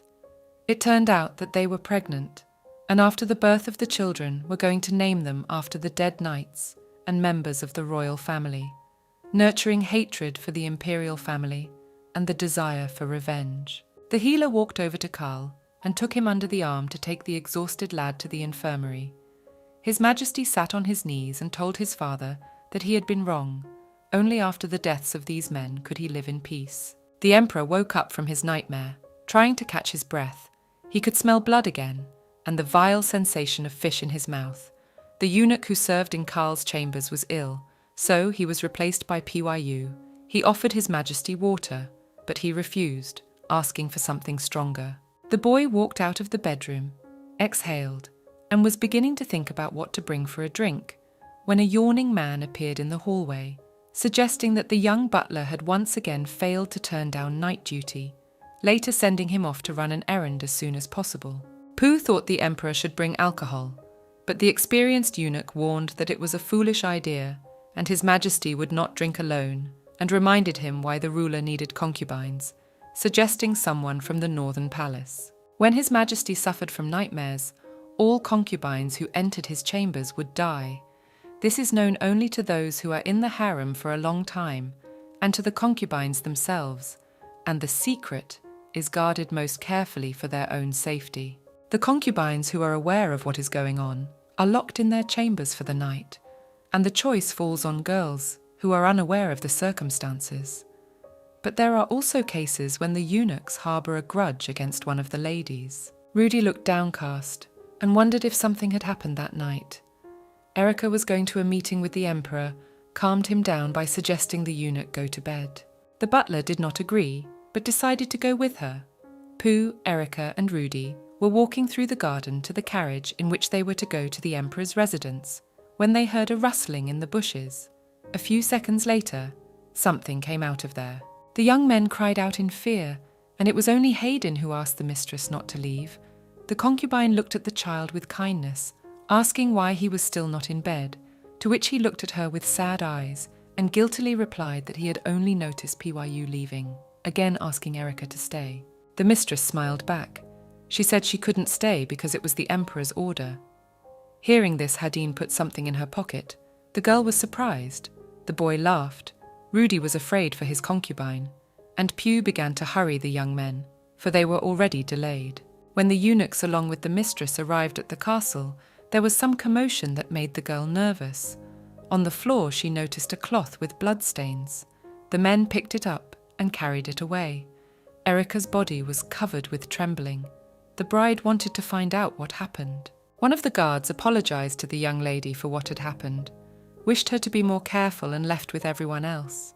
Rudy was starting to get nervous. An old eunuch with a wide smile on his face appeared in the corridor and warned that His Majesty was already expecting the girl at his place. Erica thought that he might be involved in what was going on, but didn't give any sign. The concubine would have been about to leave, but Rudy took her by the dress, stopped her, looked into her eyes and asked her to keep herself safe. Cascade smirked, assuring her that those words were unnecessary. It was just a meeting. No one was going to kill the young lady. The mistress walked along the corridor with the eunuch to the appointed place. The girl did not like the atmosphere of this trip at all. She had a premonition that something was wrong. Erica was given a tray with a glass of wine and told to enter the room. Tears were visible on her face. The door opened. The room was pitch black. Only the table with a candlestick was visible. It seemed to the bride that there was no one in the bedroom. As soon as she placed the tray on the table, a black shadow appeared. The concubine screamed in fear. The emperor came out of the darkness asking what she was doing in his chambers. His Majesty stood in his robe all wet, as if he had just finished taking a bath. It embarrassed the bride. She looked away. Erica replied that he had called her. The guy was surprised. The concubine wanted to get out of here as soon as possible, so assumed she had come by mistake, so she should leave. As soon as she took a step over the threshold, Karl came out behind her. The emperor asked once more why she was leaving now that she had come, but she repeated that she had made a mistake, so intended to return to her room. Erica took another step towards the exit, but before she could leave, Karl grabbed her by her cloak and led her back into the room. The chambers were already filled with moonlight. The emperor took the bottle of alcohol and filled another glass, inviting the girl to sit down. The bride hesitated for a long time, choosing between the chair that stood near the bed, which could make Karl angry, and the bed where her fiancé sat. She suddenly remembered the gift from Hadine and slipped her hand into her pocket to see what he had put in it. It was something small and wet. The girl sighed and sat down next to His Majesty because he was starting to get turned on. Erica watched as the groom filled another glass with alcohol. She sniffed and smelled blood. In addition to the foul odour of alcohol, Karl's gaze began to soften, but the sense of danger did not diminish. Erica saw the sword that lay not far from them. The bride asked why there was a smell of blood in the room. The emperor asked her to sit down, which she did, leaving a distance between them. His Majesty thought that the concubine was mocking him. He grabbed her hand and pulled her closer to him, but he did not calculate the force, because of which it hit his chest. Karl was starting to get angry. His mind was spinning about how to properly understand women. He laid back on the bed. The girl's hand continued to rest on his chest. The emperor wondered if she was going to push him away, if he pressed her against him, and if she would object. Erica remembered Aunt Julia's words about comparing her to a stray cat, who could hold herself more nobly than she could. The emperor was holding his forehead. Alcohol had hit his head. It was the first time the bride had seen her groom in such a state, so she asked why he drank so much. His Majesty replied that it was all because of sleep. The boy stood in the bright space, pondering why death is so terrible. People don't change. Mercy will turn to blood. If you don't want to get stabbed in the back, you have to kill your enemy. Words that Carl said to himself in the distant past. To think it's okay to have weaknesses is the most dangerous. There is no good and evil. There is only action and result. This is the battlefield. Trust your thoughts to instincts and your body to madness until the war is over. The smell of alcohol was replaced by the smell of dead fish, blood running all over his body for a dark longing to find an outlet. The hero thought he was really going crazy. Erika noticed the strange state of the Emperor, decided to ask how he was feeling. The guy didn't answer anything, but only took the concubine by the hand and fell on the bed. The lady was confused, tried to ask what he was doing, but again got no answer, deciding that the Emperor had not yet come to his senses after drinking. The concubine had tears visible on her cheeks. The boy gently took her face and ran his hand through her hair, taking a long golden lock. Carl sniffed the hair. Its scent reminded him of a flower the girl had plucked from the flower bed for him, then took the strand in his mouth, began to chew it. Some strands that dangled over Erika's face tickled her, which made her laugh and made His Majesty angry, but she couldn't control herself in such a situation. The Emperor looked at the girl. She reminded him of a porcelain doll, where every movement must be careful. Otherwise, there is a risk of breaking her. Carl rose above the concubine. She sat down, after which his gaze was attracted to her collarbones. Without a second thought, he grasped her with his teeth. Erika screamed in pain, trying to push him away. The guy's eyes were still full of madness. The bride sat on the bed, rubbing the bitten spot. The Emperor wanted to say something but heard a strange sound. His Majesty called one of the eunuchs to fetch a candlestick, and then went back to the bottle, coming to his senses. The Emperor glanced at Erika, who sat motionless on the bed, frogs croaking in the background, every sound, every silhouette vaguely irritating him. His Majesty told the girl to stand up so as not to disturb the eunuchs looking for the frog, and gave her a hand.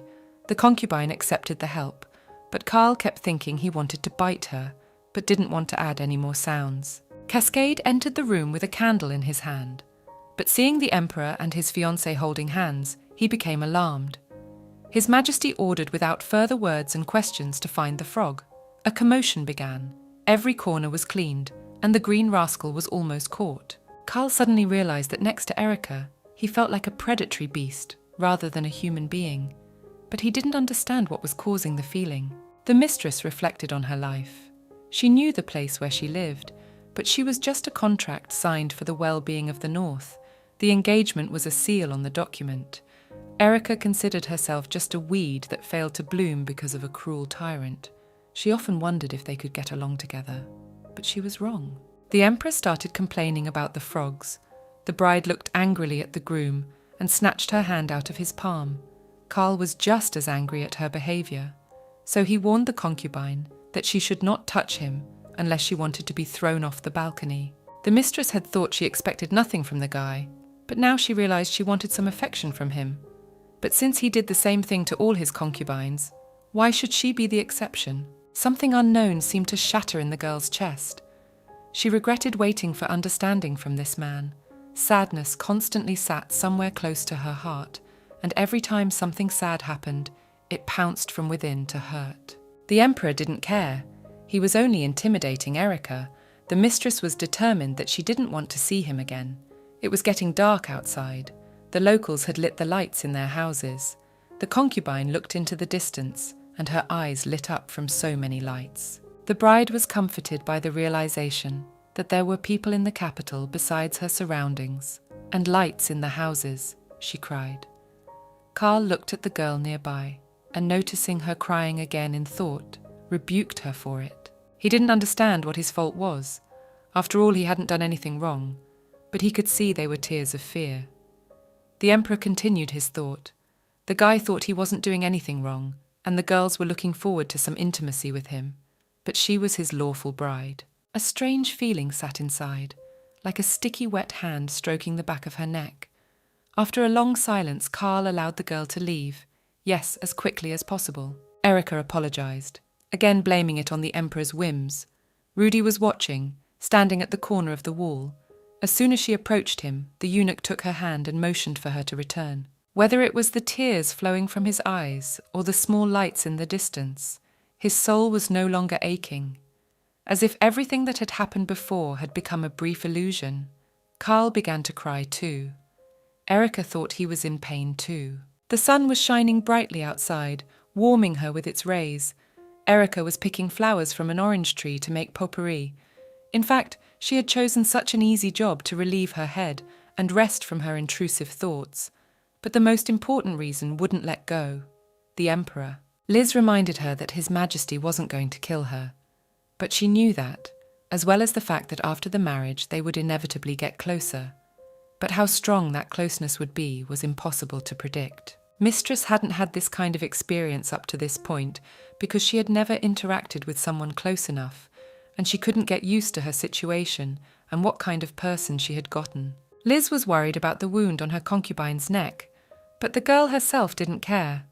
She wondered what the maid's reaction would be if she knew how much pain just saying that she was just the Emperor's bride and one of the concubines in the future would provide. Erica decided for herself that she needed to accept her partner at all costs and not forget what his nature was. The mistress began to think of everyone around her. Aunt Julia, the obnoxious lady who was her own aunt, and Darcy, the ill-mannered child, the young lady's older sister. When the rose-coloured glasses shattered, the bride realised her fiancé was a ruthless tyrant. But why did he read so much pain in his face on their last meeting? The concubine couldn't understand why.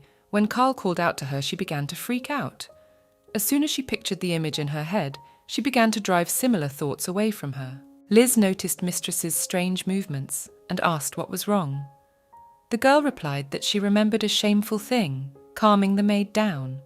One of Erica's goals was to become like her assistant, to be just as reserved and well-mannered. After this conversation, the maid handed the mistress the invitation, to which the latter replied that the woman should send a refusal as they usually did, but this time it would not do so, for the letter came from the southern palace itself, from Mistress Obel Mavrinth herself. There are 3 titles in the harem: Huanbi, the Emperor's mother and mistress of the harem, Guibi, who controls the harem, and Favourite, the girl favoured by the Emperor, though all the titles were a formality, but the concubines are willing to hurt each other just to get one of them. There have been so many rumours about it, but now there are no Huanbi or Guibi in the harem, so their duties are performed by the mistress of the Western Palace, Claudel Thubo, and the mistress of the Eastern Palace, Arabella Asante. As a bride, Erica had no title, due to which she kept afloat only at the expense of her family's status, but there was not much of it either. Sometimes the girl was saddened by her position, but she kept silent, realizing that she would soon rise to the status of a Guibi, but the other concubines did not like it. Why they had to probe the ground, refusing all invitations except for the Southern Palace. This place is home to ladies of imperial blood and is not part of the harem, but rather an independent territory because the power is above the aristocracy, so the Emperor cannot do as he pleases. Liz's face softened. She didn't understand why ladies interfered in harem affairs. Erica wanted to ask why, but held back, for the maid knew the state the girl was in. This feeling is like a severe migraine. No medication helps. The pain comes and goes. Mistress often thought about the cause of suffering, but could not find it. Why did Mother die? Is it the scar that still hurts? What made Darcy and Julia cruel to their relative? How come they are now engaged to the Emperor? Questions that constantly bothered the heroine, but among them was one of the most important. Why Erica cannot be free? And the answer in no way came, so only waiting for the moments when the girl could forget about her pain remains. The Lakin family was notable for its short reign. The youngest twin brother Obel died at a young age. His last words were a request to plant trees that would stand still even after 1,000 years. The old lady's eunuch wished her well, pouring her tea, to which she responded in kind. At this time, Lady Kaur arrived. The lady immediately thought of where they would go. This place was Aviaria. The old lady hoped the girl would like it. Mrs. Mavrinth took her assistant under her arm and walked towards Erica. The woman noted that Gray had touched her old friend's hair, but his hands remained the same. It amazed her that he hadn't changed in all the years. The bride decided to show everything she had learned during her time in the fortress, and with all her femininity, greeted the mistress of the palace. Obel was also happy to see the young lady. They talked about the beautiful trees that had been brought from the old lady's homeland. She noticed Rudy touching his mistress, for which she received a reprimand from the old lady. The eunuch bowed silently to apologize. Even after the butler's words, she continued to grumble at the young lad, before turning the topic to her friend, Lakiris. In his youth, the man was very handsome, which caused rumours about Mrs. Mavrinth and Lakiris. How much suffering the lady had to endure. She advised Erica that she should gain weight in the eyes of society, or learn to shut the rats behind her back to avoid the same treatment in the future. The old lady suggested that they go to see the charming garden, and Lakiris offered to socialise with Rudy and treat him to a piece of cake, after which the eunuchs departed, leaving the women alone. Erica walked through the garden with a smile on her face. This could not but please the mistress of the palace, because recently the young lady walked with an unhappy expression on her face, the reason for which interested the old lady. The girl replied that she was very glad to live in the fortress, for she had admired the place all her life, but Lady Morant immediately suspected her of lying, warning her that with her she could be frank about anything that troubled her. In return, the old lady would tell her about her youth. Obel Mavrinth began. With his brother, they were on excellent terms, but his father often thought that behind the back of his son, the future ruler of Lancia, was a cold and calculating older sister, because of which he sent the girl away from home. In Kalia, the lady's husband, Klein, had 6 mistresses, and even more courtesans. For him, his wife was on the same level with them. Erica asked about a few details of the story, to which the lady replied that to begin with, they would go to one place that the girl was sure to like. The women went into a greenhouse, where bright, beautiful birds flew, which were the old lady's hobby, after which she offered the young concubine a little look around. One of the eunuchs who served in the place picked up a nest full of bird eggs to show it to the bride. Her smile shone even brighter at this sight. As she approached the table where Lady Mavrinth was resting, she noticed a large bird and came closer. Obel asked about Aviaria and asked the bird, named Balatro, to say hello to her guest. The parrot kindly said hello and offered the girl tea, and then added 1 cube of refined sugar to the mug, which surprised Erica, and the owner said that these birds were brought from her homeland, and Balatro was born on one of the islands of Roach, on Whoopi. This place was like the Garden of Eden. The girls started talking about their homeland. Erica said that of course she loved her homeland, but she didn't miss home now. Obel understood her perfectly. She felt the same way when her father Velius Larkin exiled her to Kalia. Klein, Mrs. Mavrinth's husband, treated her wife as an annoying guest. His mistresses made intrigues to the lady, after which the lady stopped her why story by saying this phrase: "Men cheat too much, and girls shed a lot of blood because of it, and it has always been so." The bride became nervous after what was said, clutched her dress in her hands and asked again, looking directly into the eyes of her interlocutor, which told her that the girl was waiting for the same fate as her. The old woman took pity on the young lady, asking if she had already seen her fiancé, and asked God to show more mercy to Erica than had been shown to her, then began to ask about Karl. Rudy thought that the concubine had a good heart, but no one knows what's in her heart, and getting an invitation from the imperial family is not a bad prospect. But he couldn't finish his thought, because he noticed Mr. Lakiris, who was moving away from them with a quick step, although he was quite old. The eunuch started to call out to the man, but he ignored him, so the guy decided to follow him all the way, asking where he was going and calling him by name. Lakiris entered a tall tower with no stairs, windows or doors. Rudy knew at once that it was the Tower of the Dead, and followed him again. In ancient times, wizards cast spells to prevent evil spirits from escaping from the basements, in temples where saints and martyrs were honoured and buried. This 6-story tower was a place where people could stay before going to the spirit world, but at the same time, it was also a place of confinement. Rudy felt that Obel Mavrinth had not just called the girl for tea and continued to follow Lakiris. He caught sight of the man in a dimly lit room. After examining it, he passed on, but when a dark figure stood before him, he cried out in fear. Lakiris turned around upon hearing the cry and asked the eunuch why he was here. Lakiris sat down on his knees and began to pray at the grave opposite him. Rudy noticed that there was no name on the headstone, but looking further he saw that in this gloomy room full of graves, there was not a single name. The old lady was holding a cup of tea in her hands.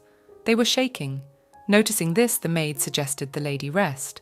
The lady agreed, thanking Erica for a good meeting. The bride showered the mistress of the castle with many kind words and wishes, promised her to come back here again. But the thought that she could not fully trust Lady Morant. But there was no malice in her words, though she was sharp and straightforward. At last the girl cooled to the name of Karl Lakin. The old woman promised to give Erica a pair of canaries and showed Balatro's skills. The bride got ready to leave, and Obel Marant offered her to come to the castle at any time, after which she apologized that she would not be able to see her guest off because of her poor condition. Mistress asked Hannah's maid where Rudy was now. He was in the backyard, and if the lady wanted to see him, she could go through the rosary. One of the helpers called out to the old lady saying that a bird named Knox didn't want to mate. The woman had the thought that he might be sick, but he was perfectly healthy. He just didn't like any of his mates. He only liked Lana. The mistress ordered a messenger to be sent to the poultry farmer to buy up all the black parrots he had, for the green ones were of no use. Obel turned to Balatro, promising him that she would see to it that even after 1,000 years, his descendants would fly in the skies with wings as black as night. Erica went out into the garden with a smile on her face after the meeting, for she was afraid of the old lady, but noted that she was kind and a good storyteller, and now the girl wanted to learn how to put her thoughts like Lady Mavrinth. The concubine kept wandering around the garden, but could not find a way out, but she noticed a ladder, deciding that if she climbed higher, she could find the right way. The girl climbed up the stepladder to climb the fence and into the rosary, but she couldn't hold on and fell right into the unknown girl's arms. Looking up, she noticed the young lady. She moved closer to her. Erica said she wouldn't tell anyone she saw her in the dress. She laughed. The unknown examined her dress, deciding it was too crumpled, but after asking how the concubine was feeling, she said she was fine, but she felt like there was some clouding in her head. The girl asked who she was. Erica introduced herself, but in her head she was ashamed of herself, for she was still a long way from Lady Morant. Her interlocutor pointed her finger at the wall, asking why the bride had climbed up there, to which the mistress guiltily replied that she only wanted to find the way. This amused the young lady. She apologized, explaining her chuckle by explaining her first time seeing such a lady, and introduced herself as Roel Lakin, at which time a startled Rudy ran up to the girls. Erica began to talk about how she had met a girl with a face just like His Majesty's. The eunuch in turn talked about the oddities of Mr. Lakiris. The pair agreed that all the people in the southern palace were rather strange individuals. Karl sat in his office trying to work, but he was hampered by constant thoughts of Eric, which made him angry, his gaze often clinging to the chair she was sitting in. The Emperor had always thought of her as a calm, quiet girl. The image of her reading in the chair across the hall had lodged itself tightly in his mind, but the hate-filled gaze that night never left his mind. The young man scattered all the papers he had in his hands out of anger. The thought of what he had done wrong kept haunting him. The guy dismissed it and thought about what would be the proof that Erica was his property, if not the fact that she was his fiancée and concubine. Pooh was cleaning up nearby when Karl called him over to him, asking his name and clarifying that he was the one in charge of the Northern Palace. This surprised the eunuch, for the Emperor only spoke to Cascade. His Majesty began to ask what Erica was doing. The butler suggested he go and find out Lady Cor's schedule. The young man agreed, but asked him not to say he had sent him on this task. When Pugh left, the Emperor began to calm himself, thinking that the bride was still crazy about him and was writing him a letter how much she missed him. Erica, with a smile on her face, showed a sheet that read Boney and Rico, the names of the two birds that Obel Mavrinth had given her, and Hayden stood by the cage, examining two canaries that were white and yellow in colour. Liz reassured the eunuch by saying that Hayden was a clever boy, and that he should be taught a few things, and that he could take care of the birds. Rudy, too, should try to work on his duties to gain Lady Mavrinth's favour and improve relations with Erica. In turn, the mistress should take the first steps to get closer to Obel, to get her on her side. The concubine decided that she should send Lady Mavrinth a return gift and make a potpourri. then asked Liz's advice as to which package she should choose. Rudy thought about how Erica had changed after living in the Northern Palace. Whereas before she used to walk around sad all the time, now she was constantly smiling. Pyu, all out of breath, returned to the Emperor's study, telling him that the bride had gone away, so she was not in the palace. But His Majesty was not pleased, but only angry, because at the time when he had called her to him, she had refused and lounged in bed, and now she had gone somewhere. The girl was well. She was healthy, well-fed, and having fun.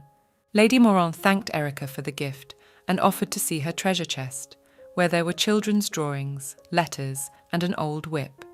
The old woman took it in her hands and asked her concubine if she had ever ridden a horse, because girls also need to know how to sit on a horse. The bride replied that she hadn't had the chance before because in the North End, horses are sacred animals and can only be ridden by rangers. Orbel recalled that when her husband died, she commanded knights on horseback as regent. Erica was surprised, asked if they would be riding now, to which she received an affirmative answer, and the old woman sent Rudy to prepare a saddle with the other eunuchs. The ladies went into the stable, where there were already trained horses, so they were few in number, and showed a white young horse, with a light mane, whose name was Sola. Mistress came closer to her to pet her. The animal liked the girl, so Lady Mavrinth offered to saddle her. Erica sat on the horse. She began to tell her how to control it correctly. She got it right the first time, and the concubine felt as if she had become a big animal herself. Having descended from the horse, the bride thanked the mistress of the palace for such an opportunity, said that she was scared at the beginning, but as soon as everything began to work out, the fear instantly evaporated and asked to ride again. Erica grabbed on the fly all the advice. Everyone was surprised that she saddled a horse for the first time, while the girl was riding someone called her. The bride rubbed her eyes, seeing dandelions in Sola's mane, brushed them off, and continued to practice riding. The emperor was watching the concubine from afar. Erica spotted him and galloped away. The attendant offered to bring her, but Karl refused. Lykiris showed Rudy the barrels of water and ordered him to carry them all. The eunuch didn't like it. He persuaded him that he should be allowed to bring someone to help him, because he couldn't do it alone. The man stood his ground and refused to let him do it.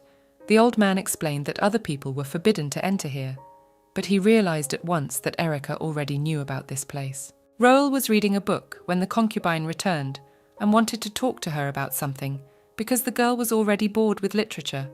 To avoid meeting the emperor, the bride immediately rushed over to say goodbye to Lady Mavrinth. Erica saw what kind of book Roel was reading. It wrote about the destruction of the Tesla kingdom after the invasion of 3 nations. The topic of war upset the girl because it makes people unhappy, and whether it affects the aristocrat's family or not, tears start to come on their own. It was the first time Roel saw a sad person, because until she was 3 years old, she lived with her mother in Torquay Fortress.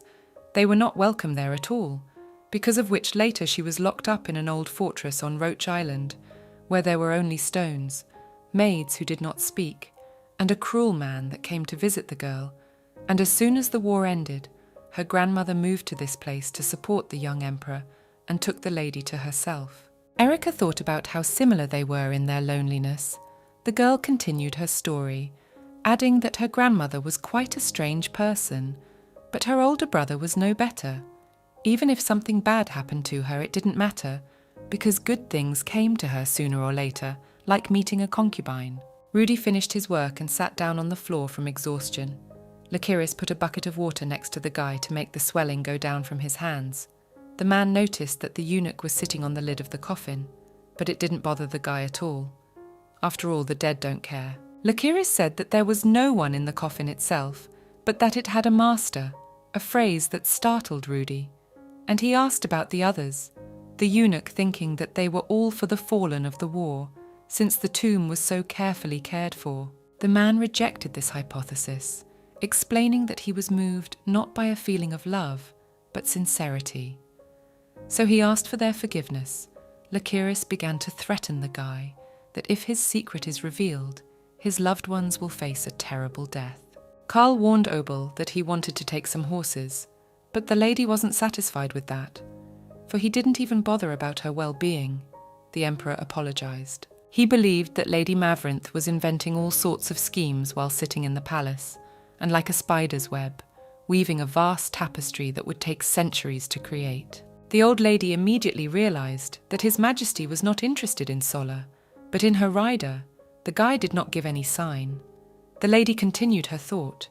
She thought that Erica was a nice girl, but hard to approach, and praised the girl's gift. The Emperor hurriedly withdrew, and Obel warned that he should be changed in his behavior. His Majesty asked the old woman to stop moralizing. After all, in his opinion, they are unlikely to change anything, because the vows have already been said and she belongs to him. Obel felt sorry for the guy, because the engagement could be broken at any moment. Erica was writing a telegram to her father, remembering all the good times of her life at the North Palace. Had stayed up late, from which she was very tired, but had still to prepare for her meeting with Mrs. Pierce. Mrs. Verith Pierce was born into a noble family in the capital, and was for a long time court lady to Mrs. Mavrinth, though she is now retired, but occasionally visits the Southern Palace for the sake of her chief duty of bookkeeping. Obel Mavrinth had asked her to teach her concubine. This pleased even Liz, who was wary of her mistress. The maid entered, warning her that it was time for class. The bride was pleased at Lady Mavrinth's kindness. She considered herself lucky, as she was able to meet a friend of her own age. Erica sat in the Lakin family's ledger vault, which contained records of all the family's income and expenditures. Mistress Pierce helped the girl correct her mistakes, advised her to take her time, and stepped away for a while. The concubine was determined to try her best to do her best, but after a couple of minutes of work, fell asleep right on the table. Carl went into the vault to see if the lady was there now. Finding her asleep on the documents, he sat down beside her, picking up one of the sheets from the desk. The Emperor wondered how he had guessed that this mop of golden hair was Erica, but it came to him that her wonderful scent of fragrant oil and flowers was to blame. His Majesty remembered her gift for Lady Mavrinth and accidentally pulled the girl's hair, causing her to wake up. The bride looked sleepy. Her appearance amused the young man. She didn't understand why he was here now. Erica tried to fix her hair in a rush, but Carl told her to stop. He reached up to her face to remove strands of the concubine's hair himself. The Emperor asked if her bite hurt. She said she felt almost nothing, but the groom didn't think so, and thought the girl was lying. Erica was frustrated by his attitude towards her. The guy was cruel one moment, and the next meeting he showed concern. Which one was the real Carl was unclear. The bride admitted that she was in a bit of pain, but there was no need to worry about it, because the concubine and her pain were of no importance to His Majesty. After these words, the girl got ready to leave. The Emperor was surprised. He didn't understand how he should act, but here he decided to do something he had never done before: apologize, to comfort his heart. Carl apologized for all the pain he had caused his fiancée, promising that it wouldn't happen again, dismissing her idea that he didn't care about her. Erica was surprised at what she said, and promised that she would do everything in her power to make the groom to her heart, which amazed the guy. The Emperor asked her not to say anything else, because he thought that all the words she said were a complete nonsense, not forgetting to reproach her for sleeping in the vault. The concubine explained that she was studying accounting. His Majesty continued to sarcasm in response. The girl apologized and was about to leave, but Carl stopped her, forbidding her to leave without his permission, and left the room himself. The Emperor almost walked towards the exit, but suddenly turned to Erica to ask her to send that closet thing. The bride clarified if he was talking about the sachet, to which the groom replied that he didn't know what the thing was called, but since she had earned the favour of Mistress Mavrinth, he should check it out personally. Erica was surprised at such an order, but since His Majesty said so, she had to do it and began to work. Rudy wanted to help, so he took out some blue flowers, saying that they would be very appropriate, because in the language of flowers had the meaning of never forget me. The concubine was not happy about it, and asked the eunuch to stop fooling around. Erica noticed something was wrong with the guy's hand, urged him to show her the wound. Rudy said he couldn't put on gloves because he couldn't, and rubbed the blister. The concubine noticed the eunuch acting strangely after each visit, thinking it might be because of Mr. Lakiris, but the boy refuted the thought. The young man asked not to worry about him. After all, he was just spending time with this old man, and working hard trying to please him in everything. That's where the calluses came from. A tear came to his eyes. The bride sighed, said that he didn't need to tell her everything, but if the guy doubted whether to talk about something, it was better to tell her. Rudy smiled, promised to do exactly that from now on. He remembered the man's phrase, "If you reveal my secret, all your loved ones will die a horrible death," which he certainly did not doubt. Cascade met Rudy at the palace where the emperor lives, asking what the box in his hands was, to which he received the reply that it was a gift for his majesty from the northern palace. The eunuch immediately condemned the worthless gift. To this the lad replied that Karl had asked for it himself. Cascade smiled and carried the box away. Rudy headed back to the northern palace with a strange feeling inside. In the eunuch's heart, there was only Louisa. From the day he met her until he died, nothing would change. He remembered well that hot day. Rudy was sitting on the ground, all beaten up, when a red-haired girl came up to him to ask who did it, to which she received the answer that it was the boy's master. Louise asked not to let him do that again, but he couldn't agree because he belongs to his master. The girl suggested Rudy to run away like she did. Louise's mother wanted to sell the girl, so she had to kill her, so she could never give birth to another bastard again. The eunuch didn't believe a word she said. He began to worry about her, where she will sleep at night, where she plans to go, and what to do next. Louise offered Rudy to run away together, and she will become his new mistress. And from that moment, there was no one in the guy's life more dear than this girl. But when Cascade humiliates Erica, the eunuch also begins to get angry. The young man didn't understand why this was so. After all, Erica was just one of his hosts. None of them could ever like Rudy. But it was the insults towards Erica that made him feel lousy. The fellow called out to the eunuch, who introduced himself as Mrs. Claudel's servant. He seized Rudy by the arm and dragged him somewhere. The unknown man led him into a dark corridor, where he began to ask him where he was coming from, for he had been seen going to the main palace with a box in his hands, but the fellow returned without it. The boy did not understand why he had to answer these questions. The servant repeated that he was Mrs. Claudel's eunuch. Rudy refused to talk about it, which made the young man angry. He began to shout at him. The eunuch could not stand it, hit his interlocutor and ran away from there. The guy thought he was too weak for a man of Claudel's retinue, or there was a chance he could be a spy. Rudy wandered down the corridor, found an exit, and decided to head back to the northern palace. When the eunuch returned, it was already night. Everyone was asleep. Liz met him with a candle in her hands, which frightened the guy. The maid asked to check Erica's room, because last night she had forgotten to put out the candles before going to bed. Rudy went into the lady's chambers when she was sleeping like a baby and had not extinguished the candle today either. Beside her lay a letter for Bengenbeck Cora, in which the bride spoke of her friends. Roelle, who turned out to be her first age friend. She was beautiful and always told witty jokes.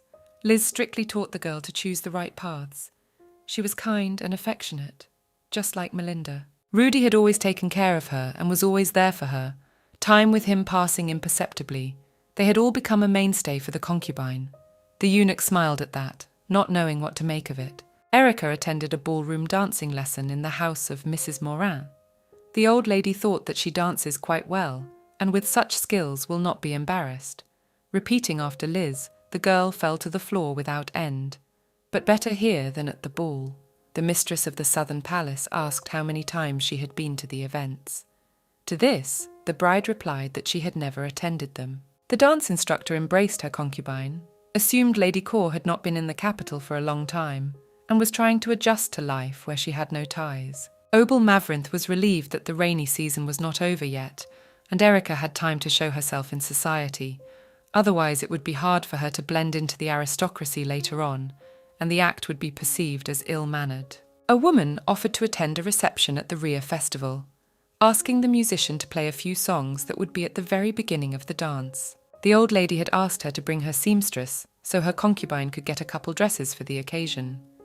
Erica was grateful for such help, but couldn't help but worry. She needed to get over it. Rudy continued to carry barrels of water. Lakiris watched him. At one point, he revealed that the guy who met the eunuch in the main palace was named Flynn. He was just a puppet you can't even call a spy. He was discovered because it's connected to the Western Palace and rats see everything. He asked the old man for help, but he replied that it was the calm before the storm, and he should make sure that nothing happened to Erica. but not to abandon the training. They should go very quietly, and if they had to run, they should not make a sound, because the next time he met Flynn, he might have a knife in his hands. Upon returning to the Northern Palace, the concubine shared with Liz that she would be attending the festival. No need to worry about the dress, which pleased the maid, as there was no seamstress in the capital who could take orders now, but the girls should learn the entire guest list. Rudy talked about the last festival, where the main theme was green waves. People were dressed in all shades of emerald. Benches were decorated to match their outfits, and even baked green bread. Rumour had it that moss was added to the dough. Liz asked the guy to stop, and Erica said happy is the one who is able to have fun and laugh, and she was happy that people in the capital know how to do that. The maid took the concubine's hands and said that the girl would be happy too. She thanked her. On the day of the gala, Erica was showered with lots of compliments from her assistants. As she tried on her dress, she thanked them and cried with excitement. Liz reassured the bride, but it didn't make her feel any better, so the heroine asked the maid to go along with her. The woman sighed and agreed. The hall for the festival was very beautiful. The guests dressed in beautiful outfits. The concubine was very anxious. Her hands were sweating. Obel cheered her up. One of the aides announced the arrival of Lady Maverinth and Lady Core. The women approached Lady Grimple of Shanant to say hello. She immediately remembered that Erica was His Majesty's famous bride and began to inquire about her life in the capital. The concubine was excited by the question, wanted to tell in detail, but the old woman took her by the hand to restrain the ardour of the girl, after which the bride calmly, with all manners, told everything. By the end of her story, a smiling Erica was already surrounded by the nobility, Liz, along with Rudy, watching on, delighted with her mistress's progress. One of the aristocrats invited the girl to a tea party. She agreed to attend. At that moment, Rudy announced the arrival of the emperor and the start of the celebration. It was the first time the concubine had seen His Majesty so cordial. The aristocrats were seated at the table. The bride immediately knew it was Karl's harem.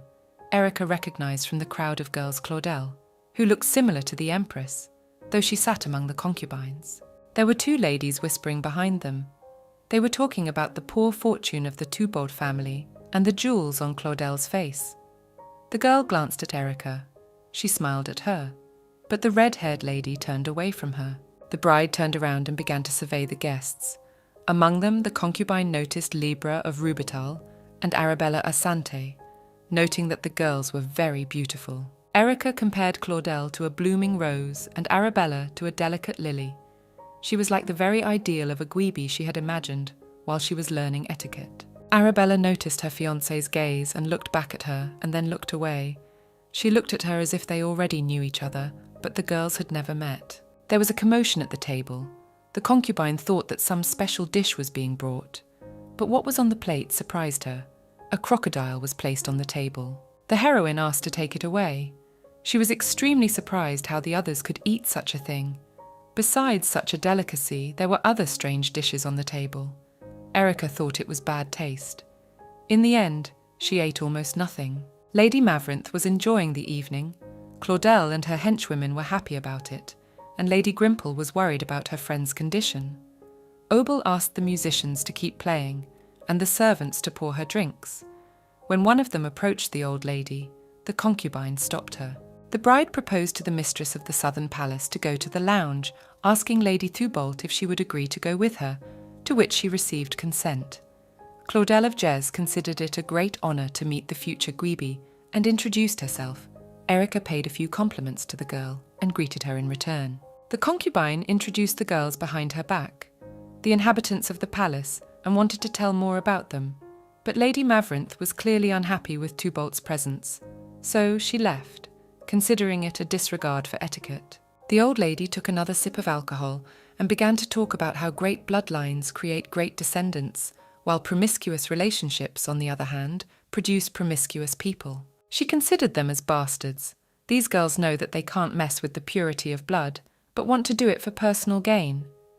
After these words, Lady Grimple once again suggested her friend to go rest. Erica thought, who decides whether a person's blood is pure or dirty? And these girls are not to blame for the fact that there are too many concubines in the harem. She remembered about Roel. deciding that the old woman would look for a worthy husband for her too. The bride asked if her friend was coming today, but she didn't like visiting such places, so she wouldn't come. Lady Maverinth asked about their time together. Erica happily told her that the girl was very well mannered, and there was much to learn from her. The old lady was indignant. Obel asked if the concubine had been invited to the first dance. The heroine replied that she had received invitations, but had politely declined them all. The mistress of the southern palace suggested that the bride thought the emperor would dance. The girl wondered indeed why she thought so. The guests were dancing. Lady Maverinth was dissatisfied with something. Wren Carson, whom no one expected to see in this place, approached the women. The guy asked Erica to dance, to which she again refused the young man. Claudel nearby danced with a young man and began to look for a bride. Her partner began to ask about the girl. He decided that the concubine, a rival of Lady Thubault, to this red-haired woman snidely replied that he considers her no more than a protruding thread on a silk scarf. Claudel noticed the commander next to Erica. She thought he was about to receive a rejection from Lady Cor. Wren Carson was the eldest son of Wayne Carson, commander-in-chief of the Knighthood of the Golden Lion. He was considered one of the best knights in the Empire, and it was a surprise to see him here. Lady Tubo was angry. One of the servants came up to her and offered to taste the goose. But the girl could not control her emotions, so she threw the dish with meat right on the floor. The guy apologized for the oversight, on which he received a slap. Everyone was surprised. Celine warned her mistress that a new dress had been prepared for her, to which she refused to put it on because she was about to leave. The maid offered to see her off, but Claudel told her to stay behind to find out what the maidens of the Eastern Palace were chatting about, and what Erica was up to. Lady Maverinth admitted that she had never had the thought of quitting drinking, but after her godfather's actions, she had thought about it. The bride sat nearby, wondering if she could listen to this conversation, and if it would be too personal. The girl noticed a blow mark on the guy's cheek and asked Rudy to bring an ice pack. The eunuch thanked the lady for her kindness, after which Erica introduced herself. The young man was very happy to meet her. He wanted to greet her properly, but he couldn't kiss the lady's hand because they both smelled of food. The concubine's joke made his interlocutor laugh. As the godfather was drunk, he behaved a little inappropriately. Lady Maverinth was about to leave and asked Ben to escort her. Erica was about to leave too, but the emperor stopped her. Before that, Wren had reported to Karl that she refused to dance with him. The groom had said it was all hopeless. The knight didn't understand His Majesty's reaction. They had known each other for almost 10 years. They considered each other friends first and foremost, and then already master and subordinate.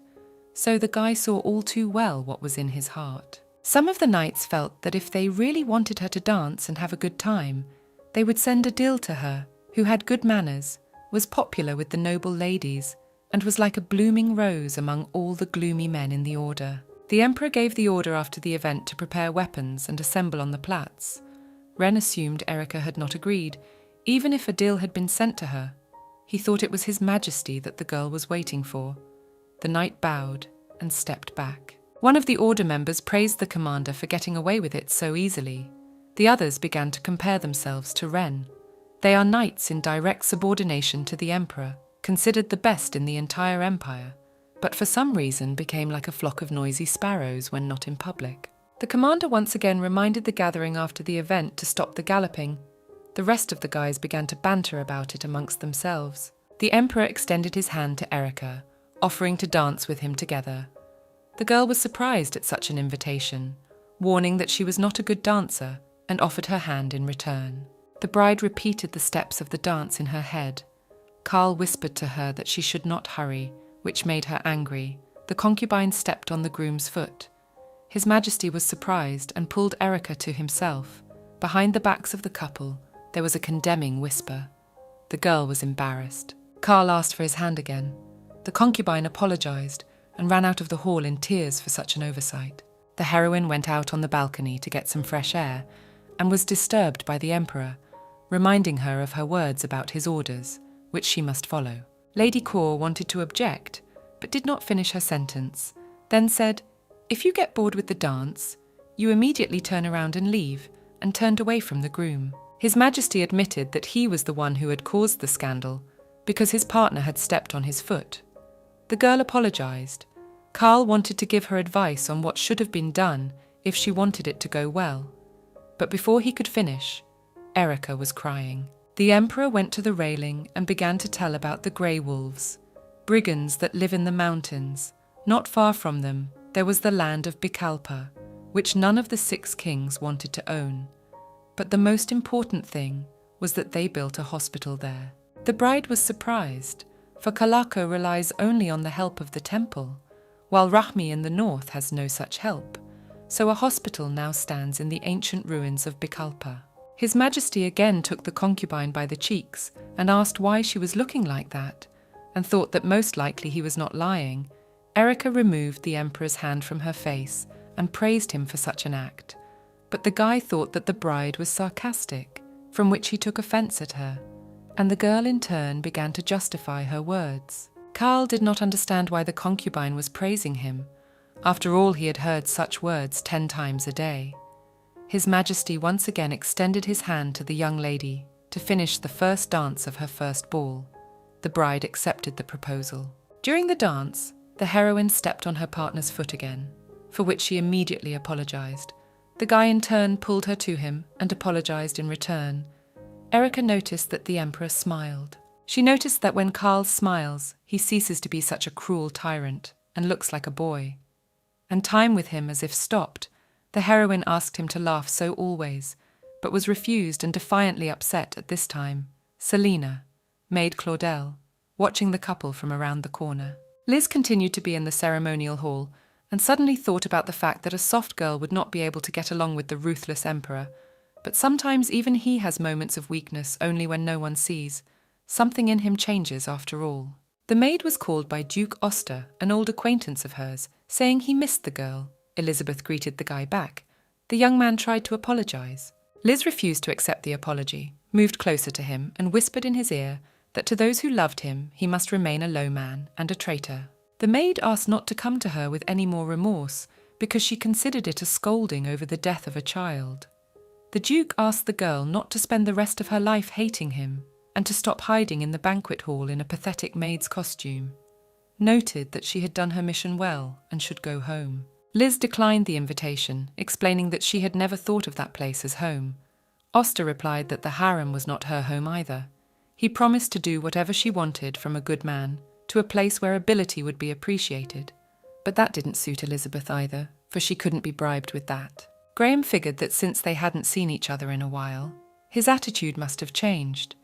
But Elizabeth knew he only wanted someone else's life to belong to him. Liz assumed that that child should have been given a double dose, and if she wanted her dead, the maid would have done it anyway. But the child wanted the girl to live, and she would continue to live in a place where the Duke couldn't reach her. The girl did not kill her only because of him. These phrases made the guy laugh, because every time she said the same thing, Liz warned that it is not worth hiding the truth, because it will not disappear anywhere. Everyone thinks that the emperor killed that child, but she knew everything and Cornelia's death is on his conscience. The maid called Hayden to the table. When everyone came over, the boy was already eating alone. Rudy was angry at the child's next misstep, but Elizabeth tried to reassure him that he would stop doing it when the shamefulness of his behavior was realized. She decided to pepper the dish. Hayden inhaled it. The eunuch became even more agitated, for he had warned her not to do that. The boy threw all the food from his plate onto the table. The guy grabbed the kid by the scruff of the neck and led the way, yelling that he wasn't going to deal with him anymore because he thought he was out of control. In a fit of anger, Hayden insulted Rudy.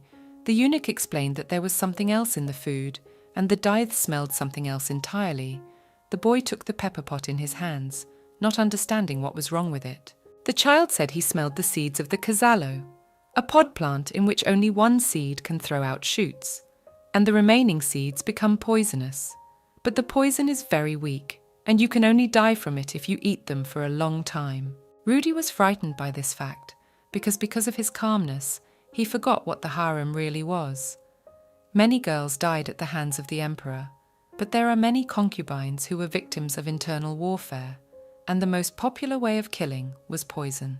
Hadin began to shout that he would not let Erika be hurt, for she was protecting him. The eunuch asked the boy how he knew the food was poisoned, to which the child replied that his mothers had taught him that. There were several of them, because he was from a gypsy family. Among them were those who made and sold medicines and poisons to feed themselves, some glorified with effective poisons that nobles bought. The guy was scared that not only the food might be poisoned, the whole castle needed to be inspected urgently. He praised Hadine and rubbed his head, ordering the rest of the maids to do a general cleaning and inspect absolutely every corner of the palace. Pyu complimented Erica and apologized for ruining the girl's mood, even though it wasn't on purpose. The bride didn't understand what he was talking about at first, but remembered the last incident and accepted the apology, but thought about the fact that if Rudy had done that, the concubine was very disappointed, and Pyu was just an errand boy. The mistress warned the eunuch that understanding alone would not be enough to bring back the former friendship. The lad rejoiced and was ready to do anything for such a beautiful lady. Pooh thought Erica was just like the other concubines and was already preparing for questions about the emperor, but she only asked for an explanation of what had happened that day because she was still plagued by doubts. The eunuch was surprised at the question, but explained that His Majesty had a nightmare again that day. Karl is quite sensitive after such dreams. He got up on the wrong foot, and upon waking up, he immediately asked for a drink. Then the head butler ordered the lad to go to the northern palace to fetch his bride. The mistress noted that every concubine was eager to get into the emperor's bedroom, but why Cascade had asked to bring her specifically, she thought it might have been a bad influence on Hayden. The girl resented not understanding what kind of nightmares he was having, but Pooh knew nothing, assuming no one knew about them. So, Erica wondered about their contents herself. The emperor sat in his office with large stacks of papers, noting that this time the bride had come much faster than he had expected, causing him to ask her to wait a little while. Rachiel ordered her to continue reading one of the documents. It wrote that the ambassador of Telathius was pleased with the reception at Speartown, but he still requested an audience with His Majesty. He said he could not return without meeting Karl and wanted to see the young man at least once. The aide thought he should be invited to a public event if His Majesty was uncomfortable with the thought of meeting in person, deeming a fencing contest, or an evening at the Summer Palace a suitable event. The emperor ordered that an invitation to the contest be sent to the ambassador. Rachiel said goodbye to the master and departed. Erica was enthusiastic at the meeting. She immediately began asking questions about what she was to do this time, but Karl answered nothing and only asked the eunuchs to contribute something. On the table were put juicy, fatty dishes and sweet desserts. The bride was surprised and asked if the emperor wanted her to get fat. Karl thought that the girl should gain some weight to dance not only on the terrace, but the concubine replied that she could not stand on her feet and constantly fell. Not because of her small weight, she admitted that she thought all these things are useless. His Majesty was surprised and ordered to eat everything that was on the table. The bride started the meal, all the while wondering if it was normal to eat so much. After all, the lady said that modesty in eating was a virtue. The emperor held something unusual in his hand, asking the girl to eat it from his hands, because that was the rule of eating. Erica tasted the delicacy. She didn't like it at all. The taste was both sweet and bitter at the same time. She asked what she had just eaten. It was chocolate. It had been given as a gift from Telathius. This sweetness was rare. Karl was pleased with himself. The bride was indignant. The girl thought he was doing all this to make her act reckless, and was grateful. She got the flavour she wanted, but the emperor was giving himself away with his head. It didn't make it feel good. His Majesty told him that there were not many craftsmen in Telathius who could make chocolate, and aristocrats hunted for the delicacy throughout the empire. Erica was not particularly surprised, because of which her image in the head of the groom changed a little, because she had manners and the ability to drink tea properly. Her expression was indifferent, and she seemed arrogant, but did not cause disgust, which was strange. The guy was not even angry. The concubine thought she would surprise the emperor with her reaction, but there was no response. She considered it his new image. The bride admitted to herself that the chocolate was delicious. The filling slowly melted in his mouth, leaving behind a sweet aftertaste, and it would be wonderful if the scary side of Karl's personality disappeared like that melted chocolate, leaving a sweet aftertaste. The concubine still couldn't understand why people's lives meant so little to this man. why he seemed calm while issuing sentences of horrible punishments. When he behaved violently, he invariably wore a stern mask. She could never forget the Emperor's childish laughter that night. The memory of the smile made her heart start to beat harder. Carl noticed Erika's strange condition. The heroine complained of heaviness in her chest, but she had apparently eaten too much chocolate and decided that she would feel better if she drank some refreshing tea. His Majesty called the eunuch and sent him off with the order. As soon as he came out, the bride thanked the groom for the dance on the terrace. The young man was visited by a strange feeling inside, as if everything had turned upside down. A knock was heard at the door. The concubine was handed a mug of drink. While she enjoyed it, she asked about the swordsmanship competition. Carl spoke a bit about the event. The girl asked if the Emperor was going to attend. After all, she had heard from Lord Carson that the lad liked jousting, and there were a few other stories of His Majesty's heroism that she wanted to see in person, because they bore little resemblance to the truth. The young man offered to go with him. The concubine was glad. He warned her at once that the bride would sit behind him. Erika was surprised and explained that she would not see anything from behind, but the groom considered the competition as a place where all kinds of rabble flocked. They only do that waving handkerchiefs and shouting encouraging words to the participants. Carl allowed the duel to be watched over his shoulder, but Lady Kaur still didn't understand why the event was so dangerous for her. After a while, she realized that trying to work today would fail. Erika asked the Emperor what the summer palace was. He explained that it was where they go during the hot season. It was located in the northern plateau of the capital, in Gurdwala. Carl understood that while living in the North End, the girl could not feel all the charms of summer.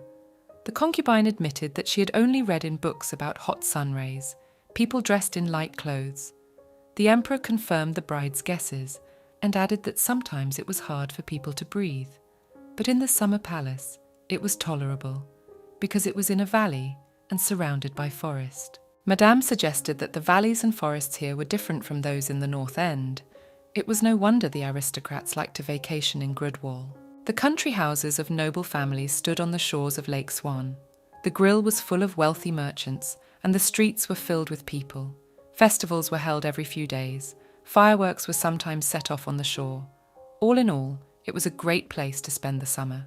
Carl noticed that the girl had become much more beautiful, but what was considered the standard of beauty now, Erika did not possess. But there was something in her that stirred the emotions, touching the heart, such as large, sparkling eyes, a nose like a small fruit it wanted to touch, plump lips and cute cheeks. The concubine asked to go to the private palace with His Majesty. He remembered that he was originally going to take her with him, so he agreed. The girl smiled. Carl was shocked by that smile. He asked not to smile like that again and keep playing the role of an ice bag, and covered his eyes so he couldn't see her. Erika crossed her eyes with the groom and realized how quickly she was warming up. The time spent with him seemed fun to the girl. When the bride left, His Majesty gave her a box of chocolates. The concubine wanted to share it with everyone in the northern palace. The heroine was walking through the territory of the castle when she saw smiling knights. Apparently, they went out for training. She had a stomachache. Erika did not understand from what it was.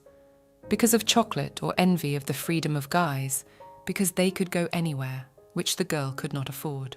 Mistress's life revolved around one small point, the northern palace, except for moments when, with the Emperor's permission, the concubine went outside. But even there it was impossible to be alone. The life of an aristocrat seemed the most frustrating thing to her. She was approached by Lord Carson, who had heard her thoughts. He had always walked this way, but today the night's training had ended early, and the daily activities of the imperial family were wearing her out badly. Erika became agitated and asked that Ren forget everything he had heard. But he replied that it would be a lot of trouble, since not many men would ignore such a fact. The knight asked the girl to just call him by his first name. The lady wondered why he was so kind to her. The lady asked if he was a windy man, which dumbfounded the guy. Carson immediately began to apologize. He warned that he had no ill intentions but just wanted to be friends, Erika interjected. The young man confirmed his words, and she responded by allowing herself to be addressed by her first name. She was uncomfortable being called Lady Kaur. Ren supported his new friend. The latter objected that it suited him to be called Lord Carson. because he was the commander of the order. The knight joked that his job was more like training, because his charges had to be disciplined, because many of them were disobedient. The girl sympathized with her friend, to which the latter objected that in his opinion, every man was born with certain duties, fulfilling which he proved his own importance. The concubine praised Ren for his wonderful words. They exchanged compliments and laughed. Then the girl offered him a taste of chocolate, gave him some more to give to the others, said goodbye and left. The lord approached his charges with the gift in hand. The knights began to laugh at the commander. He was not pleased and sent them to the training ground to continue their lessons. Rudy thanked the maids for their help with the cleaning and treated them to some chocolate, but they all decided that the delicacy was poisoned because it had been sent by the emperor and didn't bother tasting it. Instead, the helpers retired to the kitchen to drink some beer. The eunuch became uncomfortable with this. He saw Patricia, one of the maids, trying to offer her a treat again. The girl was a quiet person. No one noticed her. But today she was acting rather nervous. At one point, the maid stood up in a pole and screamed when another assistant ran into her. Rudy assured her that there was no poison in the candy, but she still refused. At night, everyone was already asleep when the eunuch decided to follow Patricia. Unexpectedly, Selina approached her and began to question her about what was going on. The maid suspected that she had been spotted, so she refused to continue spying, assured that no one would find out about anything, begged her not to touch her mother. The girl cried and said that she knew from the beginning that it would turn out this way. Celine walked over to the spy. Rudy stood in utter shock. Patricia screamed and fell dead to the ground. The eunuch ran over to the maid and took her in his arms to try and do something, but the spy was already dead. The lad heard the guardsman approaching and began to think what he should do, for if he left now, the murderer would hardly be found. He apologized to the dead girl and ran from there to Mr. Lakiris, who at that time was sitting in that very tower. The young man asked for help. He considered him the only one on whom the eunuch could rely. The old man thought it was necessary to kill someone, but it was Rudy who needed help to save Patricia's mom, because the maid herself was absolutely terrified. Guy assumed that Selina wanted to bribe the girl, but she refused. Claudel's henchwoman had no choice but to threaten the death of a loved one. He looked at his hands, which were all bloody. Lakiris promised that he would try to find out. Rudy thanked him, and the old man noted that he would do such a thing for the first time he was asked to save rather than kill a man. The young man cautiously asked if the gentleman would kill someone at his request or not. The man replied that he was usually deaf to such requests from people. But looking at Rudy, he was reminded of the past, which could not be corrected.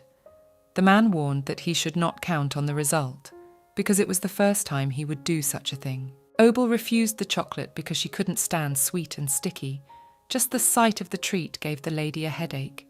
Erica offered to share the delicacy with Roel, noticing that Mrs. Maverinth was not in the best mood today. Lady Cor's friend was lying in the garden under a tree when she approached her. The girl was pleased with the guest and began to ask about the past celebration. Erica, with a smile on her face, told about her first outing. The friends sat in the shade of the trees, enjoying each other's company. When it came to the story of Claudel, Roel asked her a couple of questions. Lady Cor answered them, and added that she had seen Arabella Asante from a distance. She was very beautiful. Lady Lakin said that Lady Asante was a rather unusual girl, and sometimes she came to the southern palace, then asked about her brother the emperor. The concubine was surprised at such a question. With excitement in her voice, Erica began to tell her friend about her dance with His Majesty. Carla's sister was outraged and shocked, and shared that she wanted to attend such an event herself. The bride offered Roel to go together next time, but no sooner had they agreed to meet than the emperor himself became in front of them. Erica was frightened by the appearance of the groom.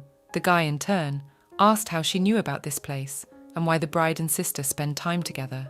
Roel hugged Lady Cor, telling her brother that they were friends. This angered His Majesty. The girl teased him. Unable to stand the younger one's disobedience, Carl took her by the shoulder and told her that she shouldn't pretend to be a girl. After these words, he called her little brother. Roel brushed it off and explained that he wasn't pretending to be a girl, just wearing dresses because he liked them, and Erica belonged to herself, since the couple wasn't married yet. The emperor objected, calling the concubine his. The girl asked him to stop. The brother complained to his friend that his finger hurt, suspecting he had broken it. The bride continued to reprimand the groom for his behavior. Karl started talking about the wedding, and that the couple was committed to having a celebration at the Summer Palace this year. Roll was surprised at his brother's words, continuing to joke about it. The emperor couldn't stand it and slapped the guy. Erika ran over to her friend to help and offered to call a healer, asking her fiancé to stop acting like this. The younger man assured her that the blow wasn't that hard. It didn't hurt him at all. His Majesty said not to worry about him.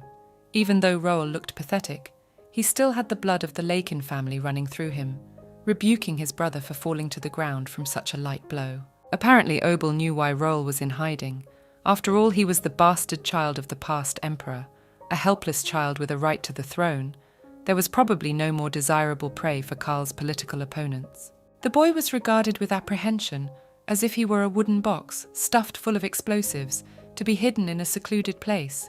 It seemed that Roll himself thought so of himself, but Emperor Karl said otherwise. Erika was worried about her friend and his condition. Lakin Jr. had tears streaming down his face, but he quickly wiped them away and replied with a smile that everything was fine. It was an accident, in his opinion. His brother offered to spend time together without His Majesty, because he was quite intimidating. Karl himself turned around and left as soon as he heard those words. Roll waved him goodbye, said Brother Seth had come to see him, but the Emperor didn't want to attend the meeting. He made the excuse that he had too much to do. Suddenly, Erika fainted. Noticing this, the groom immediately rushed to help the concubine. The girl came to herself only in the chambers. The healer said that she simply menarche, the first menstruation. The brothers were surprised at this news, for the bride was already 17.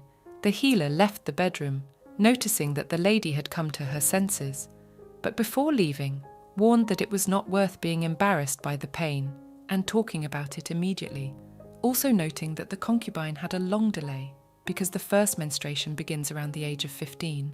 Erika explained that she had suffered a serious injury as a child that still left her with a scar. Sometimes it hurt and festered. Then she felt worse. The healer began to ask about hallucinations, a consequence of such a wound. The girl said that she saw fire, suffering, and other similar things, but she fell not because of indisposition, but because Roel called someone's name.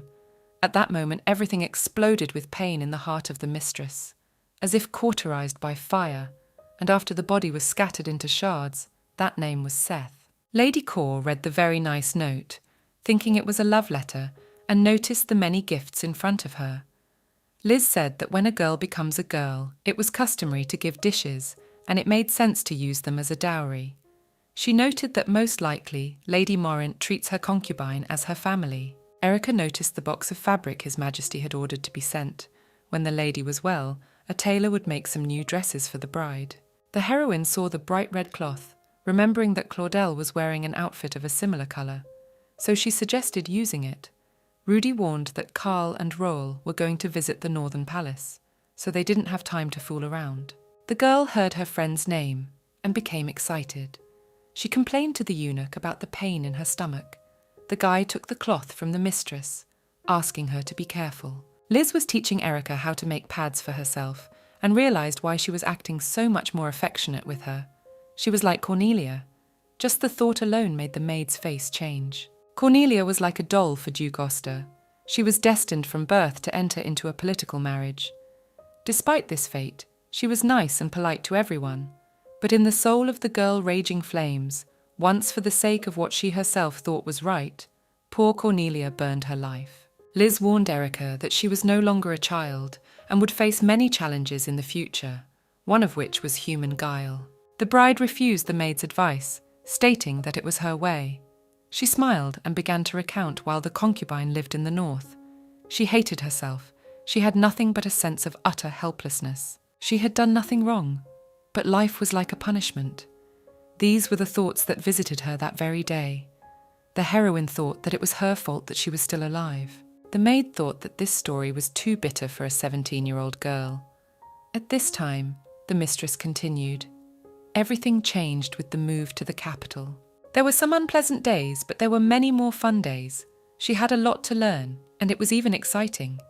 Every day Erika had different feelings.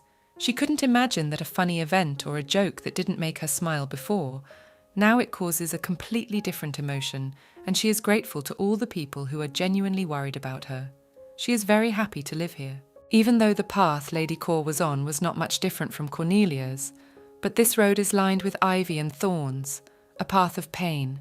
Can she remain as happy going forward? Liz had brought some kind of little book with a lock on it, saying it was a gift from her, and she probably wouldn't need it now, but it would be very helpful in the future. Erica decided that since her maid had given it to her, it certainly made sense, comparing it to a piece of mosaic. There were enough hygiene products in the chambers. Elizabeth decided to take everything to the restroom. The mistress thanked the woman once again. Rudy entered the room. He was smiling with all his teeth and asked the concubine to look at him. 2 birds were sitting on his hand. The girl laughed. The eunuch thought they were not just birds, but those born in a dragon's nest, and one day they would become dragons themselves and learn to predict the future. Erica was happy about the boy's progress, but Liz was not so happy. Rudy asked Lady Cor to close her eyes, mentally ask a question, and ask the great birds to reveal the future to them. In the hands of the bride were 2 pieces of paper on which were written horse and journey. The young man approached the mistress and asked what she had wished for, to which the girl replied that she had asked what would be for lunch today. He offered to try similar to Liz, but she declined. Erica took a closer look at the papers and noticed her handwriting on them. Hayden laughed, explaining that he had copied the girl's handwriting. She praised him for it. Carl and Roel entered the chambers. The younger one had a bouquet of flowers in his hands and immediately began to burden her with questions about her well-being, after which he hugged her because he was glad that his friend was all right. The lady noticed the Emperor's displeased look and thanked him for visiting her, but he didn't say a word to her. The girl thought that it wasn't her who felt bad, but him, and he was most likely very tired, but came probably because of her. Carl wanted to say something, but his brother interrupted him, noticing the fortune birds. Erica stood in front of His Majesty. She felt a little dizzy, and her eyes darkened. She felt like there was too little space around her, even though they were standing outside. The bride was sure it wasn't because of the heat from the Emperor or his body odor mingling with his perfume. Guy exhaled in relief when he noticed the bruise was gone and asked how he was feeling. The concubine said she was fine, but he rebuked her for it. For a couple of days ago, she had made everyone worried. The mistress asked in surprise if he was worried about her, but thought he was about to make the Emperor angry. Carl replied that he thought the bride would die, for her face had turned white and the lady herself had fallen senseless. Blood appeared on the floors of her clothes. The girl was embarrassed because she was running away from the Emperor who was hurting her, and she could stand up to him even if he was angry. But she didn't know what to do when she saw him like that. His Majesty wanted to add something else, but silently hugged Erica and said he thought he wanted to be near her, then she would be safe, and proposed to her to be his wife. Erica hesitated, not sure how to react. Carl was starting to get angry because he assumed that the girl was against the wedding. But she rejected the idea, suggesting that the celebration be postponed for about a year or 2, which infuriated the groom. He said that the date had already been set for the end of August, at which time 2 purple stars would shine in the sky, and the ceremony was to take place on the night of the rising of Mars and Antares, with the exact day to be told by astrologers. About the organization of the event was still almost unknown. The summer palace should be opened for this purpose. There was a proposal to have a banquet in a boat on the lake, or a general festival in Gurdwala. Erica didn't like it at all. She offered to make an evening where it would be just the 2 of them, and do without the crowd. Carl replied that he would think about it. The bride thanked the guy. Here, the Emperor pleased the concubine with one more piece of news. He decided to pay her 110 gold pieces a year. Initially, he offered 500 gold pieces, but the request was rejected because they were not married yet. But after the wedding, he would raise the issue again. The bride began to refuse because it was too much. His Majesty warned if the money was not enough for her wishes, she could always ask for more. When he left, he wished her health and entered the palace from the balcony. With slight anger, the bride clutched the hem of her dress in her hand and remembered the most expensive gifts in her entire life. On the day of her engagement, and one silver one given by her older brother Herder, she decided that 110 gold pieces was too much for her. Rudy was showing the fortune birds to Roel, and he was pleased, but Karl not so much.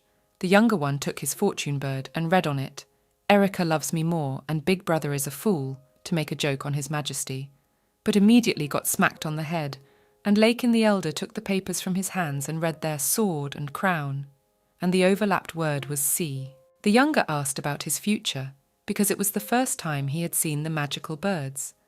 The emperor matched the two words in his head, and the idea of Roel longing for a crown caused him to take a sword in his hand, but fall into the sea to become fish food. His brother did not like this interpretation.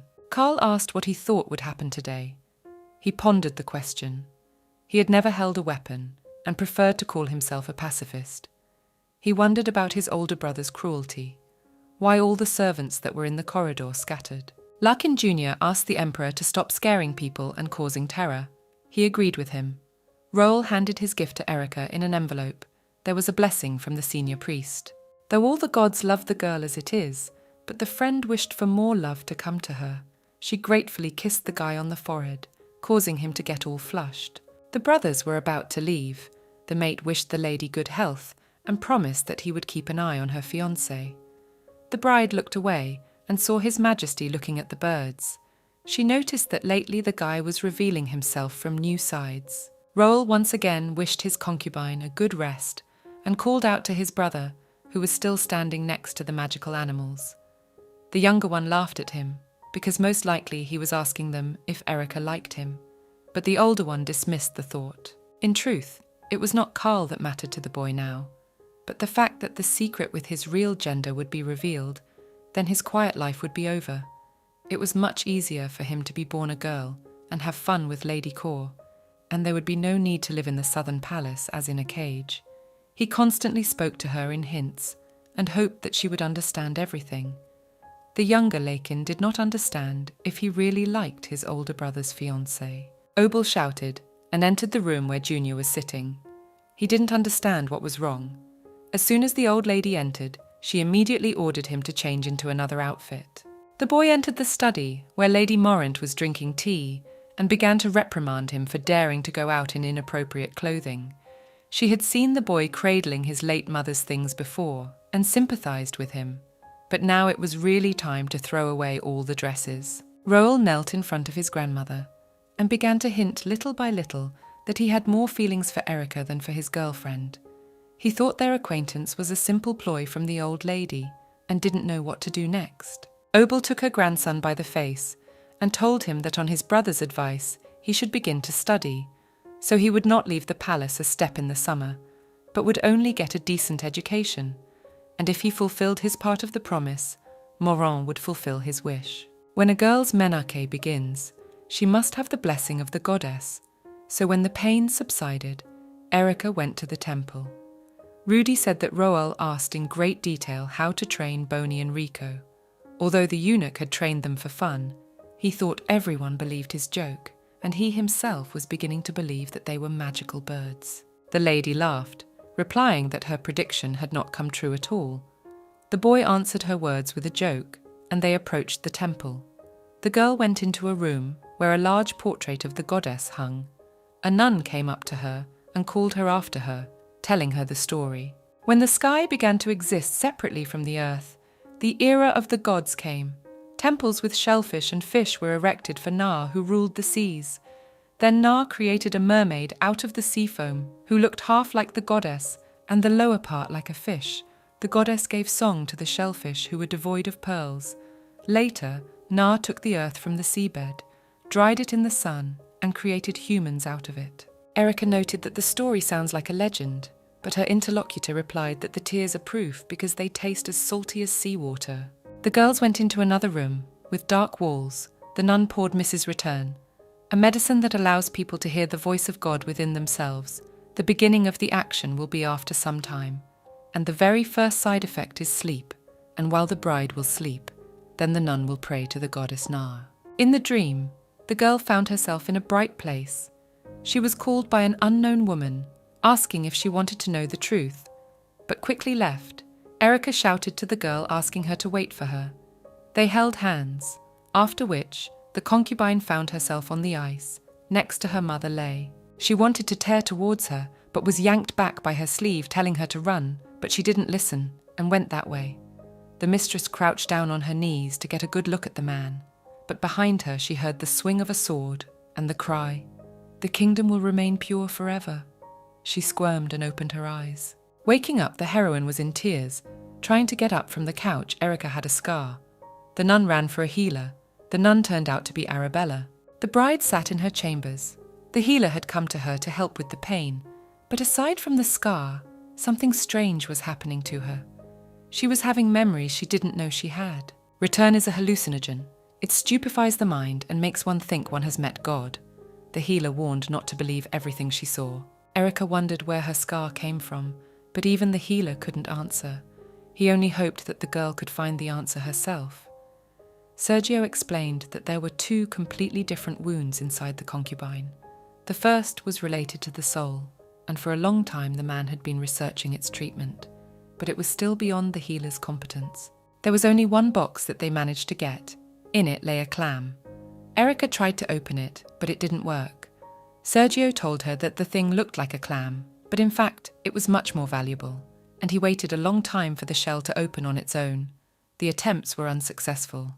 The healer gave it to the bride with the request to try to open the shell, and then she could learn about everything. By the time the feelings became colder than a northern cyclone, the move to the summer palace had begun.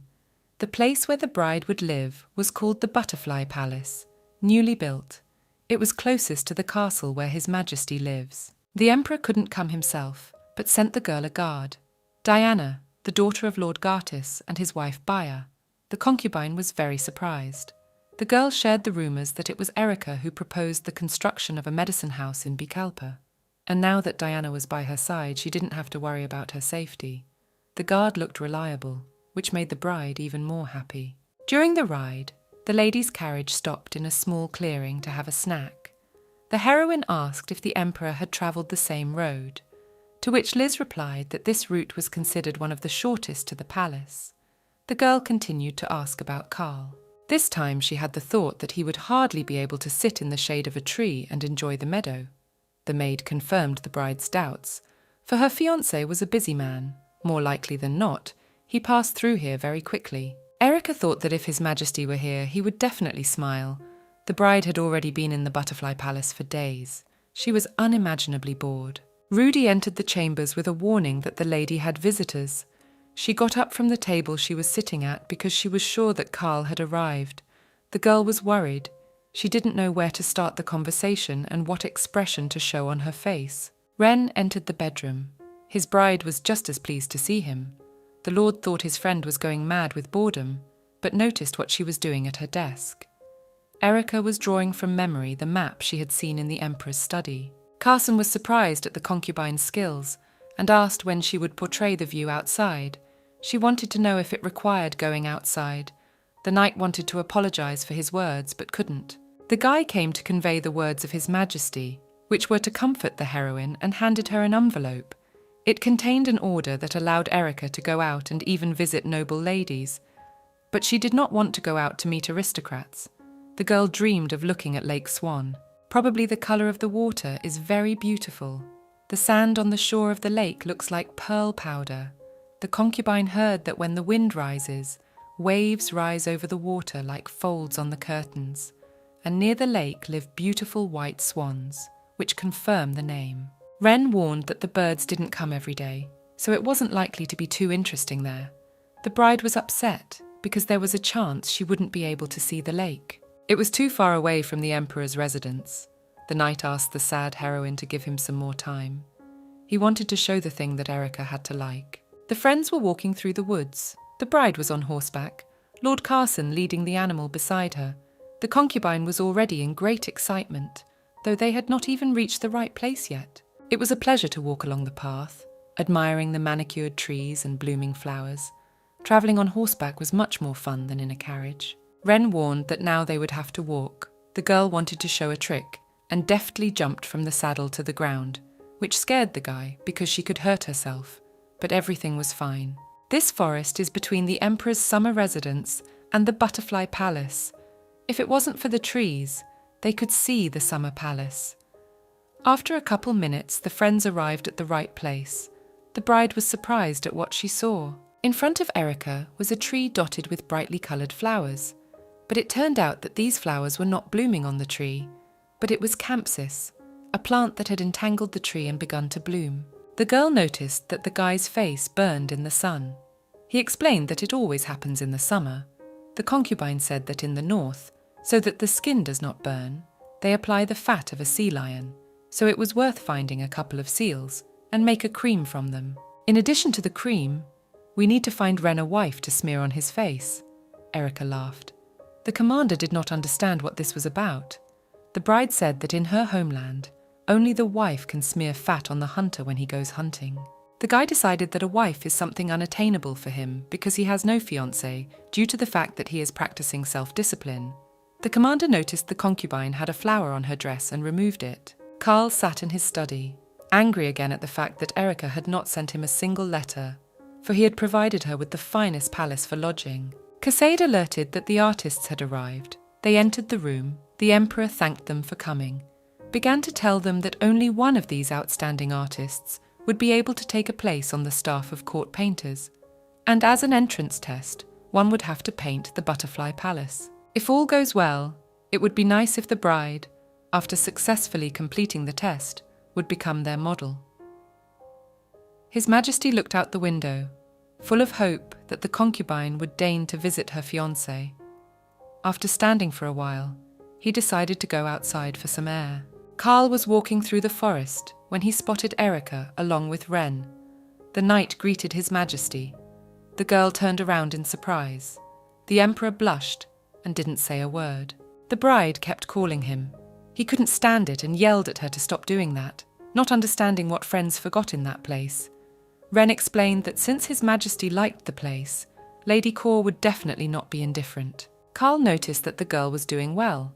Erica remembered to thank him for the opportunity to live in such a wonderful place. The commander decided to leave the pair alone. He bid them farewell and left. The emperor didn't understand why he decided to do that, the concubine called out to His Majesty once more. The groom removed a flower from her dress, put the girl in, and asked her to call him by his name. Erica recounted her experiences on the way back from the capital, surveying the scenery along the way. She remembered Carl's face. At that moment, she frantically wanted to know what the emperor was busy with at that moment. A wind blew, and flowers flew from the tree and covered the girl from head to toe. His Majesty began to remove them from her hair and explained that any time he was overcome with thoughts of someone, he would call out to that person, and if he was angry with someone, once the emperor saw his bride, he would stop being angry. The couple came to the river. The banks were lined with flowers. On the dock stood an old boat on which Carl had never ridden. So the girl asked him to wait a little, and Erica herself went to the boat and began to untie it, after which sat in it. The emperor followed the bride. The concubine took the oars in her hands, warned that there was no need to be afraid, and tried to row away from the shore, but nothing came out. His Majesty explained that there was no need to try, because the current would pick up the boat itself. He took the oars from the girl, and the pair set sail away from the shore. Erica was absolutely delighted. At one point, Erica gathered water in her hands and splashed it towards the emperor. He was enraged and splashed his fiancée back. His Majesty let go of the oar to fix his concubine's wet hair. A few seconds later, the boat flipped over. The couple was in the water. The guy held the girl above the current. She laughed and hugged her fiancé. She really wanted to smile. Ren was walking through the forest when he felt that someone was not far from him. He wondered who this person was chasing him or Erica. He looked behind a tree. There stood a surprised Rudy. The knight asked who he was, to which the guy explained that he was Erica's court eunuch. The commander didn't understand why the butler was following his mistress, to which he replied that he was making sure that nothing happened to the girl. The young men began to discuss that they had noticed an unknown man in the forest. Rudy said that he tried to catch him, but he couldn't and didn't tell anyone, because it happened many times at court. It's quite possible that there could be a spy here, and until there is no proof, it's not worth making a fuss. It will only become an extra reason to attack the lady. Erica attended Countess Laura's reception where she had fun with other aristocrats. The hostess of the event told her that there was also a lake in the garden of the summer palace that was as beautiful as Lake Swan. So, it was called Mini Swan. The Killy family is a clan that maintains neutrality. But why did Lady Kaur, who declined invitations, come here? After all, she was also called by families close to the emperor. One of the guests offered the countess to play the harp, which pleased the concubine, because she had often heard of the girl's beautiful playing. The countess thought that Erica did not look like the emperor's chosen one, but since she had survived the bloody night, she was definitely an unusual girl. The guests made their way to the drawing room where Laura was playing the harp, the aristocrats discussing the countess's good playing skills, for she had only recently begun to master the instrument. One of the girls started talking about her ability to play the piano.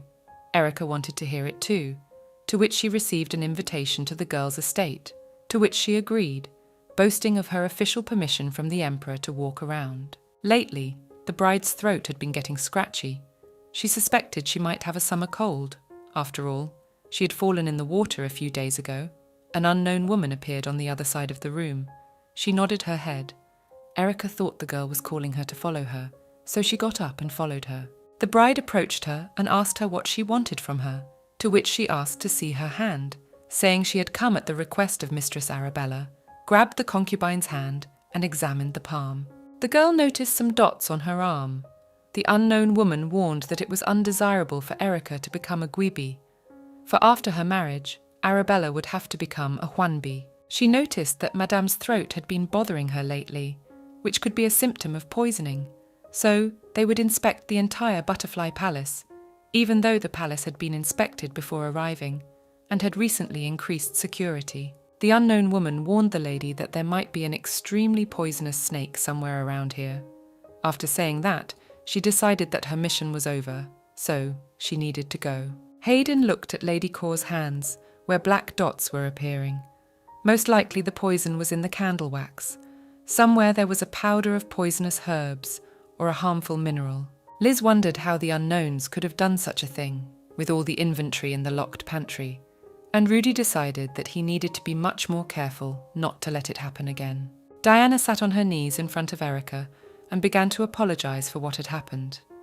Believing that she was responsible for poisoning her mistress, she was determined that she would find the culprit and cut off his hands to bring them to her fiancé, which frightened the others. They began to dissuade her from doing so. The maid asked the guard to bring the guardsman to make a formal complaint to the Imperial Guard. Since they had proof, the eunuch suggested continuing the search. After all, there was a chance of discovering something else. Liz offered her mistress to drink tea to get the poison out of her system and worried about her mistress's condition. After Lebra's words, Erica said that everything was fine, and it was even good that the girl was being straightforward, and remembered her words that Arabella should become a Huanbi. So she had a question. Why wouldn't Claudel and Arabella become Huanbi? The maid explained that Lady Arabella came from the noble Asante family. Like Cornelia, they had been prepared from childhood to become Huanbi. But after discussing the candidates for the role, Lady Asante had taken a vow of chastity, which meant that until a certain condition was fulfilled, she would remain innocent, a condition that His Majesty must be aware of, for he had signed the contract. A girl who has taken a vow cannot become empress, so Arabella is forced to remain in the status of concubine. Claudel does not rise in her status because her family has a bad reputation. They got rich by engaging in the slave trade. A long time ago, Fried Tubo sailed under a pirate flag and plundered the islands he encountered. He kidnapped the locals and then sold them. Even though the slave trade is now vetoed, people are still sold on the black market because the mines and farms still need labour. Until the demand subsides, this vicious cycle will continue. There was a war where Lancia, vulnerable in battles at sea, but remained a major power. On the other side, Rapica was an island kingdom of small area, but with a good navy. So, it was impossible to say who would win the war. Then Fried Thubo appeared and dedicated his sails to the ruler of Lancia Blake, thus contributing to the battle. There were two reasons for the outrage of the Thubo family: the slave trade and the terrible act of Fried himself, because this man swore allegiance to His Majesty Blake and under his name led a pirate fleet to Rapica. It is not known exactly, but it is likely that it was Fried Thubo who achieved the surrender of Rapica. Thubo took the Rapica princess Afrii hostage, and by threats forced the queen to drown herself in the sea. His Majesty Blake, a man who valued honour, he recognised Freed's merit and gave him one last chance. If he did not leave the slave trade and repent of all his sins, he would be demoted. But Tayubo rejected the offer, saying that he would not stop the trade and did not regret what he had done. His Majesty rejected Fried Tayubo for a long time. Then he offered a deal. It was connected with the treasure of Rapaka. Eric was surprised that Liz knew so much about the story. The maid explained that her older brother, with whom she had lived with years ago, had liked her. When it came to her family, the woman remembered that there was little time left before the lady's wedding. As soon as Erica arrived at the Northern Palace, she had doubted whether the day would come. But the wedding should be unforgettable. The vows would be recited on a ship sailing on the lake. The days leading up to the gala were hectic. For the most part, things were going smoothly, but the culprit who brought the candles had never been caught. Lady Kaur had already started handing out invitations to the ceremony. Many noble women were happy for her and supported her, but the girl wondered what would happen to her after the wedding. After all, she still had not told the Emperor about her scar, because in the beginning the lady was afraid of His Majesty's anger. But when Karl began to smile little by little, she was afraid that the smile would fade, and the warm look would turn icy again. But although she was afraid to run away and no way could not, she had to tell him everything. Karl, along with Ren, were on a hunting trip where they shot a boar, which seemed small to the Emperor, so it could be bypassed. He suggested his friend go deeper into the forest to find deer or bear dens. The knight warned that Lady Kaur had arrived, which surprised the guys. But Diana came out of the carriage. Ren introduced herself. The guard greeted the commander in return, and the knight offered her to visit the order at any time convenient for her, because her experience could be useful to other participants, to which the girl willingly agreed. Karl realised that Erica might be in the carriage, so he opened it and sat down opposite the bride, began to tell about the killed boar he wanted to give her as a trophy. But the girl looked sad. His Majesty offered to take her wherever she wanted to go. If it was because of the hunt, and warned her that he would protect his concubine from anyone, she need not have feared. Erica said that there was one thing that the Emperor didn't know about yet, and if he told her, it was likely that the guy would get angry because of what he had heard. The groom assured the lady that everything was fine, after which, she said about the fact that she had a scar on her body. Karl reacted very calmly. His reaction surprised the bride. He asked why he had to be angry about his concubine's old wound. The Emperor moved closer and admitted that he too had scars all over his body. Erica hugged His Majesty and tearfully thanked him. Karl said that such things didn't bother him. It was all irrelevant. The guy was only worried about the couple's wedding tomorrow and asked the girl to stop crying so that the ceremony wouldn't look funny because of the bride's puffy eyes. The Emperor said that his grandmother had given the concubine a gift. Apparently she was very saddened by the fact that she would not be able to attend the ceremony. The couple got out of the carriage where Saul's horse stood. Erica missed her so much, she was excited and went over to pet the animal. Karl offered to walk around the area a bit, which the mistress gladly agreed to. The girl admitted that she felt strange about the approaching wedding, because she did not fully realise that it was her who was getting married. The groom warned that all the basic preparations had already been completed, so it was definitely not worth worrying. He offered to go back to the camp to drink cold champagne. He offered his bride his hand to let her down from the horse, but was refused because the girl could get down from it herself. Erica grabbed the animal's mane with her hands, but suddenly felt pain in her hands. She looked at them and saw blood on her palms. Karl felt that something was wrong and called out to the girl. The concubine looked at him, but everything blurred in her eyes, and she fell right into the hands of the young man. The Emperor took the bride to the healer, where the latter took a scalpel in his hands and was already bringing it to the infected palm of the lady. But His Majesty grabbed the hand with the medical instrument, not understanding why the healer was going to make an incision on the girl's hand, to which he received an explanation that it was necessary to remove the poison from the body. Erica looked very pale. Sergio walked over to her and touched her forehead, asking how long she had been in this state. Karl told him that less than an hour ago the girl had passed out, when she got off her horse and pricked herself on a needle in her mane. The concubine's condition was extremely serious. The healer had never encountered such poison. This phrase made the groom angry. He began to threaten that if Sergio could not save the bride, Everyone in this room would lose their heads to his sword. Sergio bowed and replied that if the lady of the Northern Palace died, he was willing to atone for her death with his blood, because he had already lived enough. The emperor was upset, because not long ago he had promised to protect her. Sergio thought that after the lady's death, His Majesty would go mad with grief, and even if they cut off the head of the healer, nothing would change, and there was a possibility that Karl would go mad. What would happen to the empire then, and what future would await the imperial family? In the old man's opinion, the Lord will make a real bloodbath. Then it will be impossible to keep the throne. The healer promised to keep Lady Kor alive, and thought about how long ago the emperor had such deep feelings. Diana blamed herself for Mistress's condition. Ren also blamed his carelessness for what happened. Unexpectedly, Hadin said that it was the poison crystal spider that his mummy Zatu created. Rudy asked the boy to repeat again. The crystal spider does not kill its prey, but paralyzes it to feed its cubs with live flesh.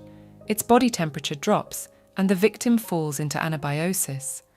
Even when the spiders start eating the flesh alive, it feels nothing.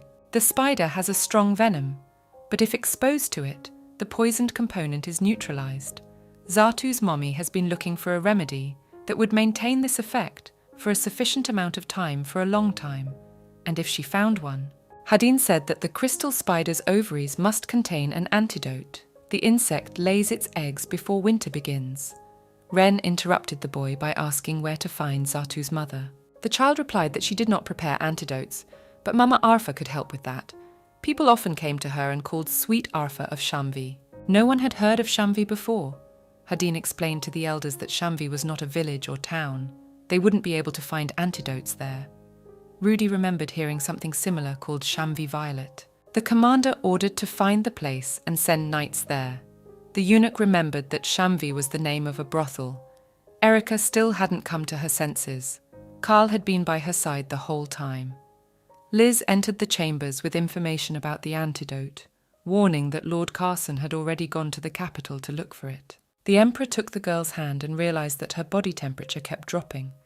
Then he took off his shirt, covered his bride with it, and lay down next to her, asking her not to die, and kissed her forehead. Ren arrived at the right place, wondering where the legacy of the ancient dynasty was being sold at exorbitant prices. Masked men were everywhere. Diana stepped out of the carriage. The commander asked her to behave casually. Hayden tugged at the knight's clothes and began whispering something about the lovely harp in his ear.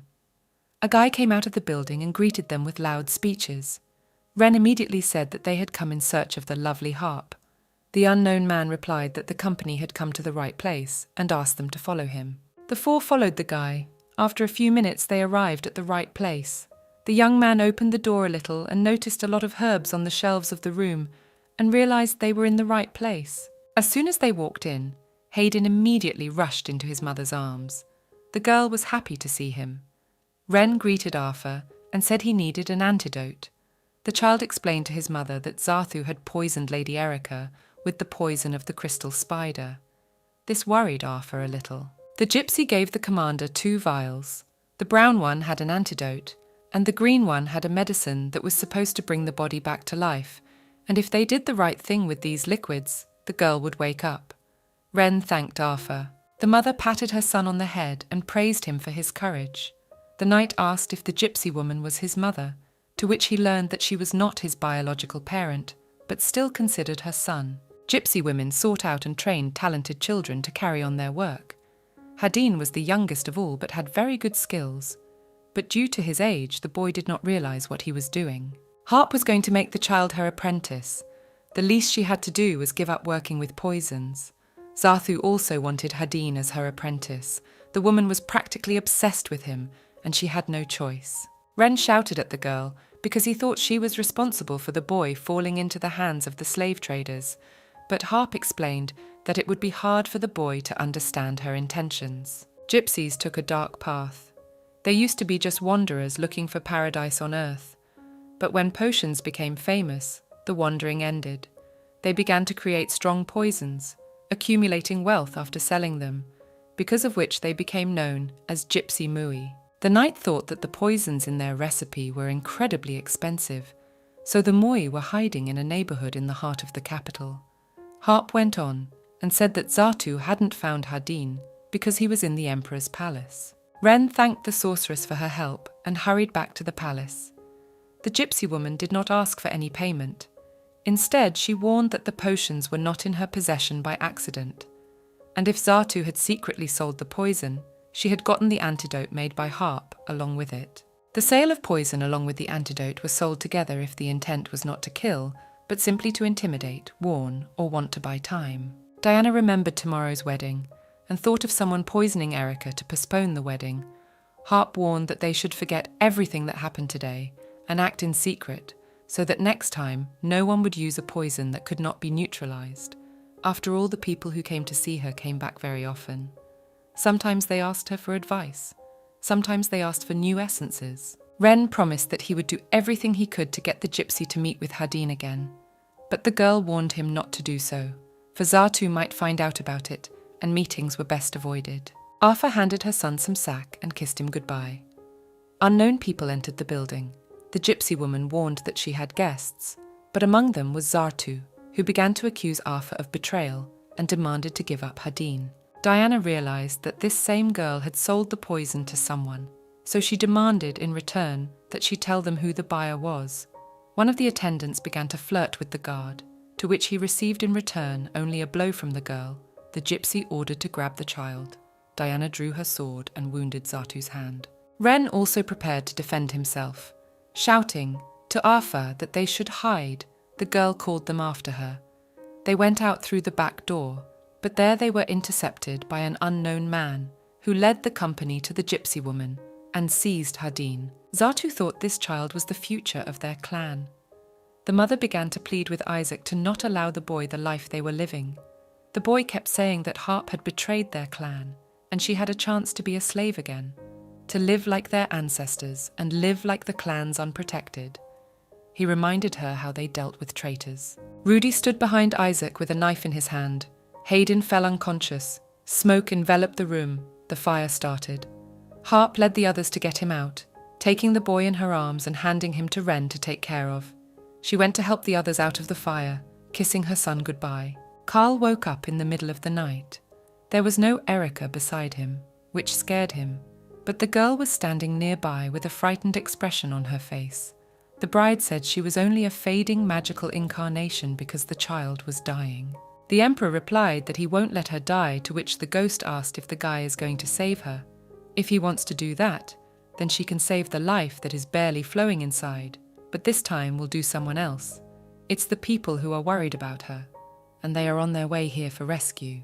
His Majesty rejoiced that the antidote had been found, while the incarnation continued to ask why the young man was fighting for the girl's life, for she knew that Erica must die at his hands. Carl became angry and asked the spirit to be silent. He demanded that the evil entity leave the bride's body, deeming it nonsense that his concubine died because of him. The ghost replied that he couldn't do that, because it was a curse that took her life, and if nothing was done, the guy's hands would be stained with blood. The emperor hugged the girl and said that none of this would come true, Erica continued.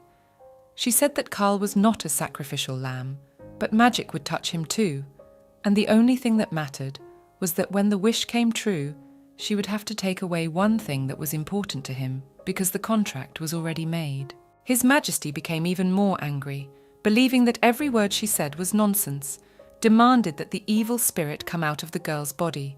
After these words, the concubine fell on the bed. The emperor began to feel like he was going mad. He got out of bed and walked to the windowsill where tears were on it.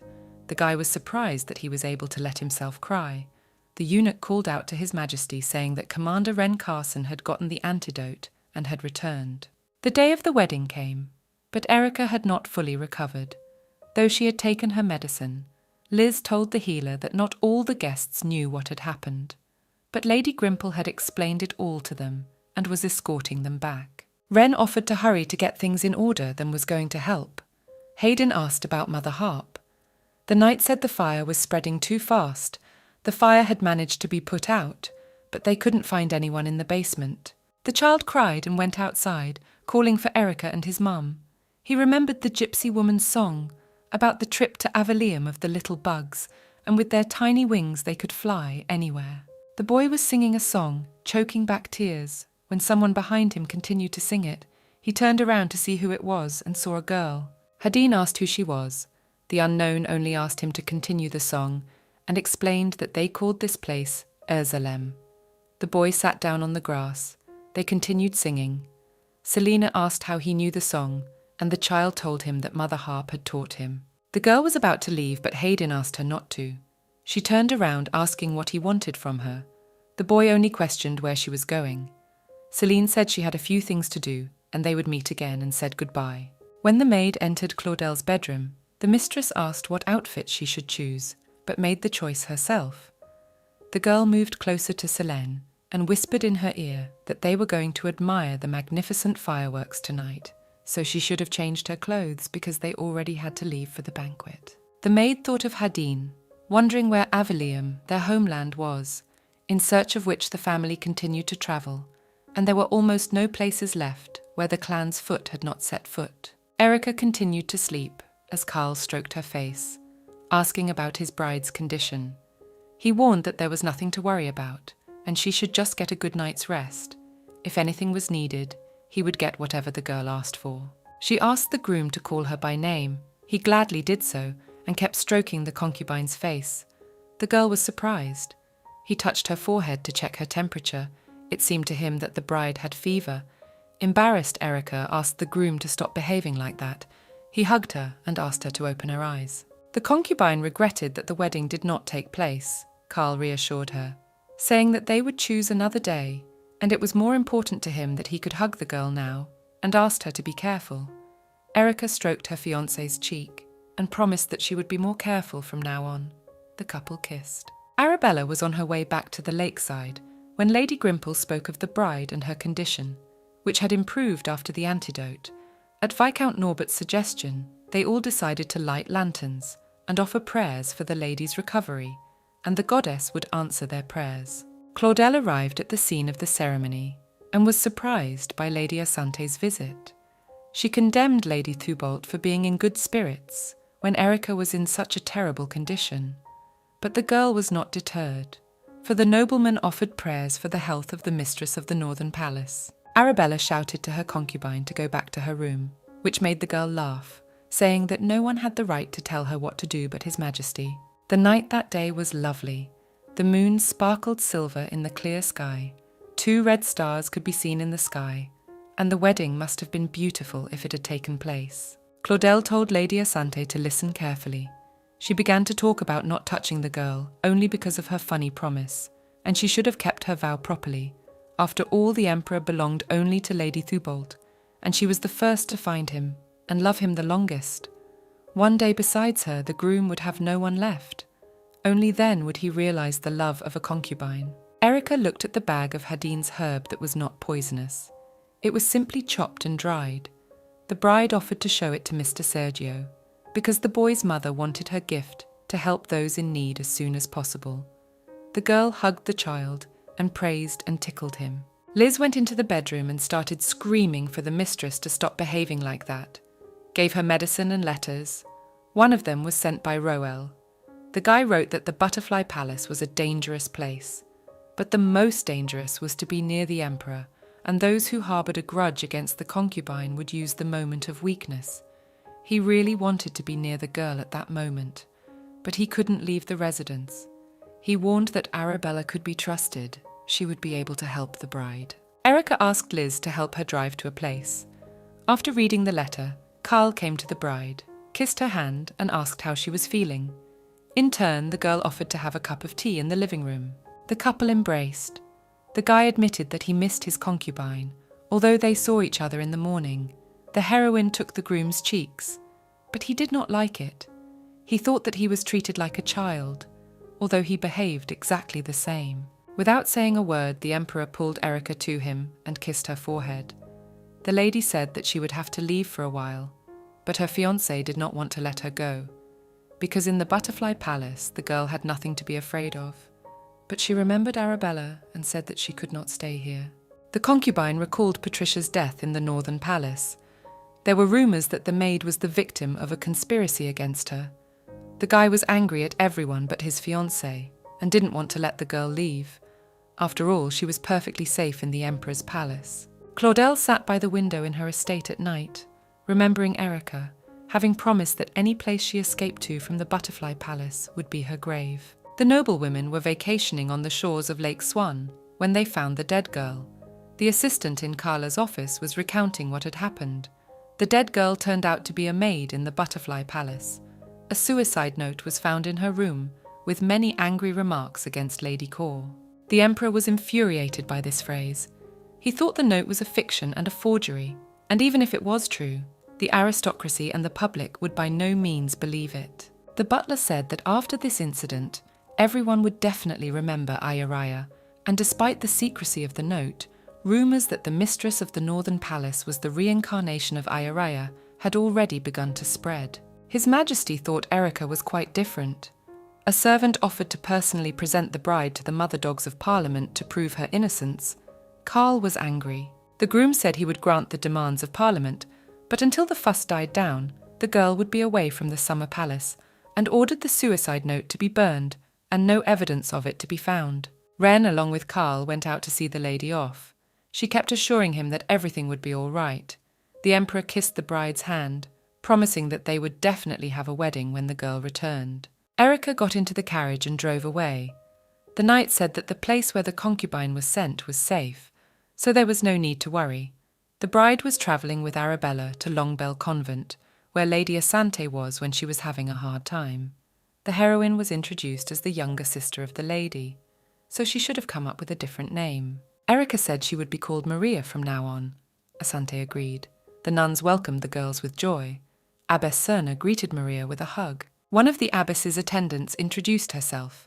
Her name was Mito, and the guests were given a tour of the monastery's surroundings and led into Arabella's bedroom. Mito told her that the building was built by the Asante family during the time the lady was staying here. Rika asked if Rudy could stay with her when she arrived. She was told that the eunuch would be housed separately, and there would be no problem with a place for him. The girl collapsed on her bed from exhaustion. She couldn't help feeling like she was back home, because the Imperial Palace and Butterfly Palace were too luxurious. She remembered Carla. The concubine blushed, noting that she had been thinking too much about His Majesty lately. The bride went out in the afternoon, because she had heard from Arabella that she was going to help with the work at the convent in the afternoon, and wanted to be useful too. Erica was asked to take the sheets off the rope for the nursing home, where Lady Asante would also be present. Mito, along with Maria, brought towels for the lady. In return, she asked for some boiling water to be brought, but the nun shouldn't have pushed herself too far. The concubine saw Arabella washing the old people and offered to help her instead of the nun. When the girls were done with helping at the nursing home, the bride looked exhausted, even though they had both worked up a sweat. Asante offered her friend a little walk. Arabella told her that there was a time when despair took over her, and it was because a person dear to her mistress had received wounds that could not be healed. Hope died inside. It was then that she met Abbess Cerna, and her words struck a chord with her. Even if our bodies are beyond our control, their true appearance does not change. Lady Asante never served under the church because of religiosity or a charitable spirit. She did it all because she thought it was necessary, but Mary had no need to labour and help with the hard work. The abbess heard the whole conversation between the girls and praised Arabella for the words she said.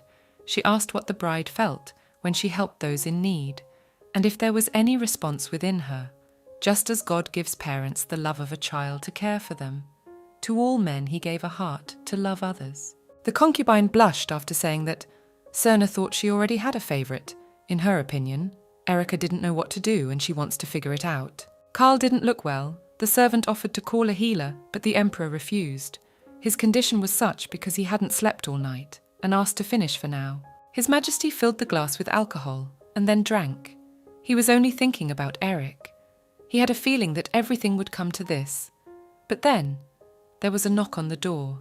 An artist came into the study to show one of the sketches. His name was Alonso. Karl thanked him for the painting, and the artist walked out. The sketch was of a smiling Erica. Rudy entered the brothel, where he arranged to meet his friend Simon to remind him of his request. The guy said nothing was known yet, but he had asked the neighbourhood kids to look into the house if anything happened. Louise burst into the room, who surprised the guy with her visit, The girl ran up to the eunuch and hit him. Louise shouted at him, demanding to explain why he did this, why he became a eunuch. Rudy said it was the only way to cure the disease and save the girl. Louise started screaming that she didn't want that. But the guy's only wish was to see her by his side till the last. If his lover didn't get proper treatment, the spots could have spread all over her body, causing her to die. Louise began to accuse him that they could not be together. But the young man promised that very soon he would return to her. But the girl did not believe, because she knew that eunuchs cannot leave the harem for the rest of their lives. In her opinion, the guy always ran away because he was afraid of being abandoned. With tears in her eyes, she recalled that as a child, he had always followed her around, had been like a little brother to her, but had suddenly decided that he was now the elder among the two of them, blamed him for running away when he found out about her feelings for him and pretending to make a huge sacrifice. But Louise would never betray him. She thought they could stay together until the very end. But the guy left her. All she had to do was live the life she owed to Rudy. The girl ran away in tears, leaving the eunuch bewildered and regretful. Erica followed the same routine as the nuns. The most important part of the job was that she had to entertain the patients who were housed within the walls of the nursing home. One of the girls was telling her concubine her story. When her husband wanted to get rid of her because of her illness, the whole world disgusted the patient, especially her husband. She hated him for doing that to her. It was all the fault of the arrow that had unluckily hit her lower back. She blamed herself for the miss. The thought swirling around in her head that the best way out was death. Mary cried over the story. The sick woman pitied her. Mito came into the room and warned her that Arabella was leaving soon. The girls stood by the carriage and discussed the past days, which passed in peace and quiet. Lady Asante said that if there had not been a period in her life when she had lived as a novice and relied on the convent, there would not be her present one, for she walked the streets in a thick veil and looked at the real world. She hoped that the time the bride would spend here would do her good. Mito noticed Fidesz standing nearby and couldn't take his eyes off his mistress. Her sister warned her not to worry about him, but she had to remember that the man could have a temper, especially if you tried to do something for him. Most likely, it hurt his dignity. The nun said it was better to pretend that she knew nothing and offered to help in the kitchen while she went to the market for bread. Maria was peeling potatoes when a man approached her and frightened her. She screamed. Rudy noticed this and tried to defend the mistress, but the girl assured him that everything was fine. One of the cooks entered the kitchen and started accusing the concubine of idleness when Erica tried to calm the eunuch down. The guy suggested that she go back to the dormitory to talk there. Mito came back from the market. The bride introduced them to each other. Rudy started talking about the hard life of a butler. Maria tugged his sleeve and asked him to stop. He apologized. The heroine had a complete feeling that something was clearly wrong. The young man said he should rest. Erica started to calm the guy down and said that everyone loved him, and the gender of the eunuch didn't matter. Without him, the girl wouldn't last a minute. Rudy bowed and apologized to Mito for the words he had said when they first met. But the nun objected, taking all the blame. Maria warned that the eunuch was here to help her, and the others should not hesitate to ask for help. The guy reminded to be careful, even if the place seemed calm to the concubine, and especially that man should be cautioned, because His Majesty had hardly gotten on the trail of the criminals. The two of them were awaiting interrogation. After lunch, Mito suggested that Erica go with her to get wine for the ceremony, and the distillery owner himself drove them to the church service. The nun asked how Bobby was doing. He said he was fine, but his grapes needed rain, so he went to the temple to pray. The girl rebuked that the goddess would not listen to the prayers of such believers. The man thought he had arrived too late. He was afraid that the count would be very angry, so he left the inhabitants of the monastery in the carriage and went to the guests himself. Mito suggested that Rudy and Maria look at the warehouse where the wine was maturing. Everyone agreed. The concubine was absolutely thrilled. She could hear the sounds of the wine fermenting as if it were alive. As the girls were talking, the eunuch heard footsteps and called out to the mistress to hide. Bobby saw Mito in the warehouse and kicked her out of there. She resisted and said that Maria and Rudy were missing, but he wouldn't listen to her. When the friends were left alone, Erica became worried about the guy. She thought something had happened, while they had not seen each other. He said he kept bothering Mistress, and was good for nothing as a human being. He remembered Louise's angry face. The young man thought that she was right and should not have done everything quietly and waited for gratitude for a sacrifice that no one asked for. He was tormented by the thought that the girl would never forgive the guy. She never did what he expected. The bride looked sympathetically at her friend. He continued, he thought that the beloved had left to find a better life, but didn't think of Rudy. The guy didn't know what he should live for now. The concubine hugged the eunuch and said that now she would live for him and he should live for her.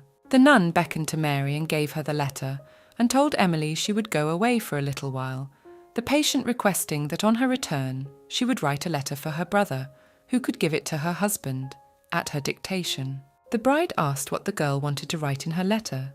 She replied that she didn't know yet, but the first thing she would say was that she was doing well. It turned out that Lady Morrant was ill, but they weren't too worried about her. The old lady was quite strong, so it was not for nothing that she became the godmother of the Lakin family. Erica noticed that the carriage was not checked. It was all because the document had Obel's signature on it. Apparently, this allowed unimpeded entry into the palace grounds. The bride said she had never heard of this road, though she had been to the southern palace many times. Rudy replied that there were probably more secrets the girl didn't know about. Mr. Lakiris met the friends who had come to see Lady Maverinth at the gate and conducted them to the sick lady. Near the bedroom, the bride met Arabella and at once became anxious about the old lady's condition. The lady replied that she was now being examined by a physician and had been unable to eat for a long time on account of constant spasms, so her condition had greatly deteriorated. This night, Obel also slept badly. This was the state of her godmother every summer, but this time it was much worse. The palace guests entered the chambers. Mrs. Morin was lying in her bed and calling for Erica. The old woman missed her greatly and apologized for the sudden invitation. The concubine replied that even if she had been in the North End and had received the letter, she would have come here at once. Lady Maverinth regretted that she had taken too much upon herself and suspected that life in this world was coming to an end. The bride objected and replied that she was very important to her, and she wished the old lady to get well as soon as possible. Obel saw fit to thank the girl for being able to change role. The boy's friends smiled. Arabella said that the lady should rest to gain strength sooner, to which the lady agreed and once again apologized to Erica. The guests were drinking tea in the drawing room when they talked about the old woman's condition. Lady Asante warned that as soon as her strength returned to her, everything would be as before. The sick woman should only rest and not worry, and the girl should not stay in the palace for her own safety. The bride blamed herself for not being able to be there at that moment. Arabella said goodbye, warning that they had prepared a room in the palace for the concubine. Lady Asante came to visit the sick man. Tessa said that on hot days the pain from burns increases, so they mixed the medicine and treated the wound. But Mr. Sergio's recipe does not help. From behind the door, a scream was heard. The mistress asked to take that man away. She obeyed and left. At that time, the sick man came out. The girl ordered him to return to bed. The boy objected, answering her that he was tired of lying down, because he was allowed to get up only for medical procedures. But nothing helped, and began to accuse the concubine that she left him for some emperor. Arabella asked him to stop and led him back to the bedroom. She knew he was in pain, but Mr. Sergio wasn't around. Obel wasn't well either. He needed to be patient for a little while to definitely get better. The sick man stroked the girl's hair, with the words that she was only his, and he was not going to give her to anyone, to which Lady Asante replied that she would decide for herself where and with whom she would be. The lad was tormented by the thought of being robbed of all his accomplishments, the things that belonged to him, and the place where he belonged. He had only to cower like a mouse and keep silent. The mistress got up and was about to leave, but the sick man grabbed her hand, asking her not to leave and stay with him. The girl said she would go and get a bag of ice for compresses and come back. With tears in her eyes, Arabella took ice with tongs and applied it to the wounds of sleeping Seth. Erica was spending time in the garden. She was sad that she had no one to talk to because Rudy had gone to meet Mr. Rakaris, but she suddenly noticed Roel. She called out to the boy. He turned around and immediately hugged his fiancée. In the long time they hadn't seen each other, Lakiris Jr. had matured, but his smile was still the same. The friends admitted that they recently reminisced about the day they met. He asked about her well-being. because so much time had passed and many events had happened. He was worried about her. The bride told about the monastery, where she met many people from all over the world, and each of them had a different story. Roel told that when he was 8, his grandmother took him to the palace, where she constantly hid and followed orders. The boy, 11 years, did not leave the territory. He, like Erica, dreamed of leaving here to see the world. Rudy finally found the mistress and looked apprehensively at the girl's interlocutor. Both had a suspicious face. The eunuch grudgingly seated the concubine in the carriage. Roel went to the monastery instead. On the way to the church, they discussed the surroundings and how quickly the guy was able to get out of the palace. On the way, they stopped at the market to buy groceries. Lakin Jr. was surprised by the commoners, because according to his grandmother, they were all illiterate, greedy and rude to the rest of the people. Then the merchant treated him to an apricot, even though they didn't know each other. The guy saw some signboard and asked Erica to go in there. She agreed. The kind merchant showed them the mermaid's treasure, a relic of the ancient Panacea dynasty that can cure all diseases. Roel asked if he had been brought from Rapika, but the man immediately warned him that the name must not be spoken, or the mermaid would curse him. A couple of friends left the store. The guy took the girl by the hand. She immediately noticed that something was wrong. He simply replied that the mood had gone bad. Not long ago, his grandmother had allowed him to use the library and hired teachers. But Roel could only study what Lady Mavrinth allowed him, and the more he read, the more he realized that he knew nothing. Erica replied that his brother was the emperor, had a wonderful grandmother and lived in a beautiful palace. Would he need to know anything else? They had managed to get out of the castle, were in a wonderful place. All the friends had to do was have a good time. Out of gratitude, Roel kissed the girl's hand. The concubine reminded him that they were now nuns, and reminded him of the fact that he had pretended to be a girl before, and why he thought that if his fiancée found out the truth, she would stop being friends with him. The guy kneeled down, showering the heroine with compliments, asked to say that she didn't hate him. She confirmed his thoughts. Roel rejoiced, hugged the girl again. She asked not to lie to her anymore. The friends had been walking around the city for a long time. The guy offered his friend a drink of water. Erica understood how her friend felt. After all, she used to live locked up too. Roel offered to return to the huge, dismal house, or there was the option of staying in town for a couple more days. The concubine decided that they should return with Rudy, so they would set off at dawn tomorrow. The friends held hands and walked on when they saw 3 people. One of them asked how the prince was walking. It was quite late and they wanted to see him off. Roel thought about the fact that no one had ever addressed him like that in the palace by a prince. He yelled for Erica to run, and the girl herself stood in a stupor. Lady Grimple ordered the bride to be caught, for if she started calling for help, there would be trouble. Roel said not to touch the girl, but they tried to reassure him that they didn't kill for nothing, and this was a day everyone had been waiting for a long time. Erica was running, not knowing what to do next, and asking for help from people passing by. One of the guys laughed that she was a fast runner, but still, she would be finished. In her head, she apologized to Karl for not being able to keep her promise. The emperor was standing behind the guy who had threatened the concubine. Erica sat in the carriage completely slumped over. Across from her was His Majesty. The bride asked, "What's up with Roel?" The guy was angry that the couple hadn't seen each other for a month, and she was the first to ask about his brother, but reassured that he was fine. The bride hugged her fiancé and confessed that she missed him, asking the same in return. The emperor replied that he missed her madly and wanted to see her every day. As soon as the guy heard about the concubine's arrival at the southern palace and immediately rushed there, but once he arrived, he didn't find her there. Rudy told about his friend's plans. Karl rode out to follow them, and if it wasn't for that, they could have gotten into trouble. Erica apologized, and His Majesty warned that her brother was still in transition. The girl objected, replying that Roel knew a lot, had changed a lot, and was a very nice guy. In fact, her words pleased Karl. He was reminded again that she was his bride, and no one could ever take her away from him. Roel sat on the ground as his older brother reprimanded him, and then quickly let him go, saying that they would talk about the prank at home, for if Lady Mavrinth found out about it, it might make things worse for her. The prince was warned not to believe everyone in the palace because even South Castle has spies. But here, Karl was about to leave. Erica ran to Roll to see if he was all right, and the Emperor in turn said they should return to the palace, and the concubine should return to the monastery. His Majesty warned his brother that as soon as matters in South Castle were resolved, the brothers would leave for the imperial palace. Staying at grandmother's house was to avoid attracting unnecessary attention by leaving for the main residence. The younger suggested that he himself should go to Lady Maverinth, and the lad would return discreetly with Erica.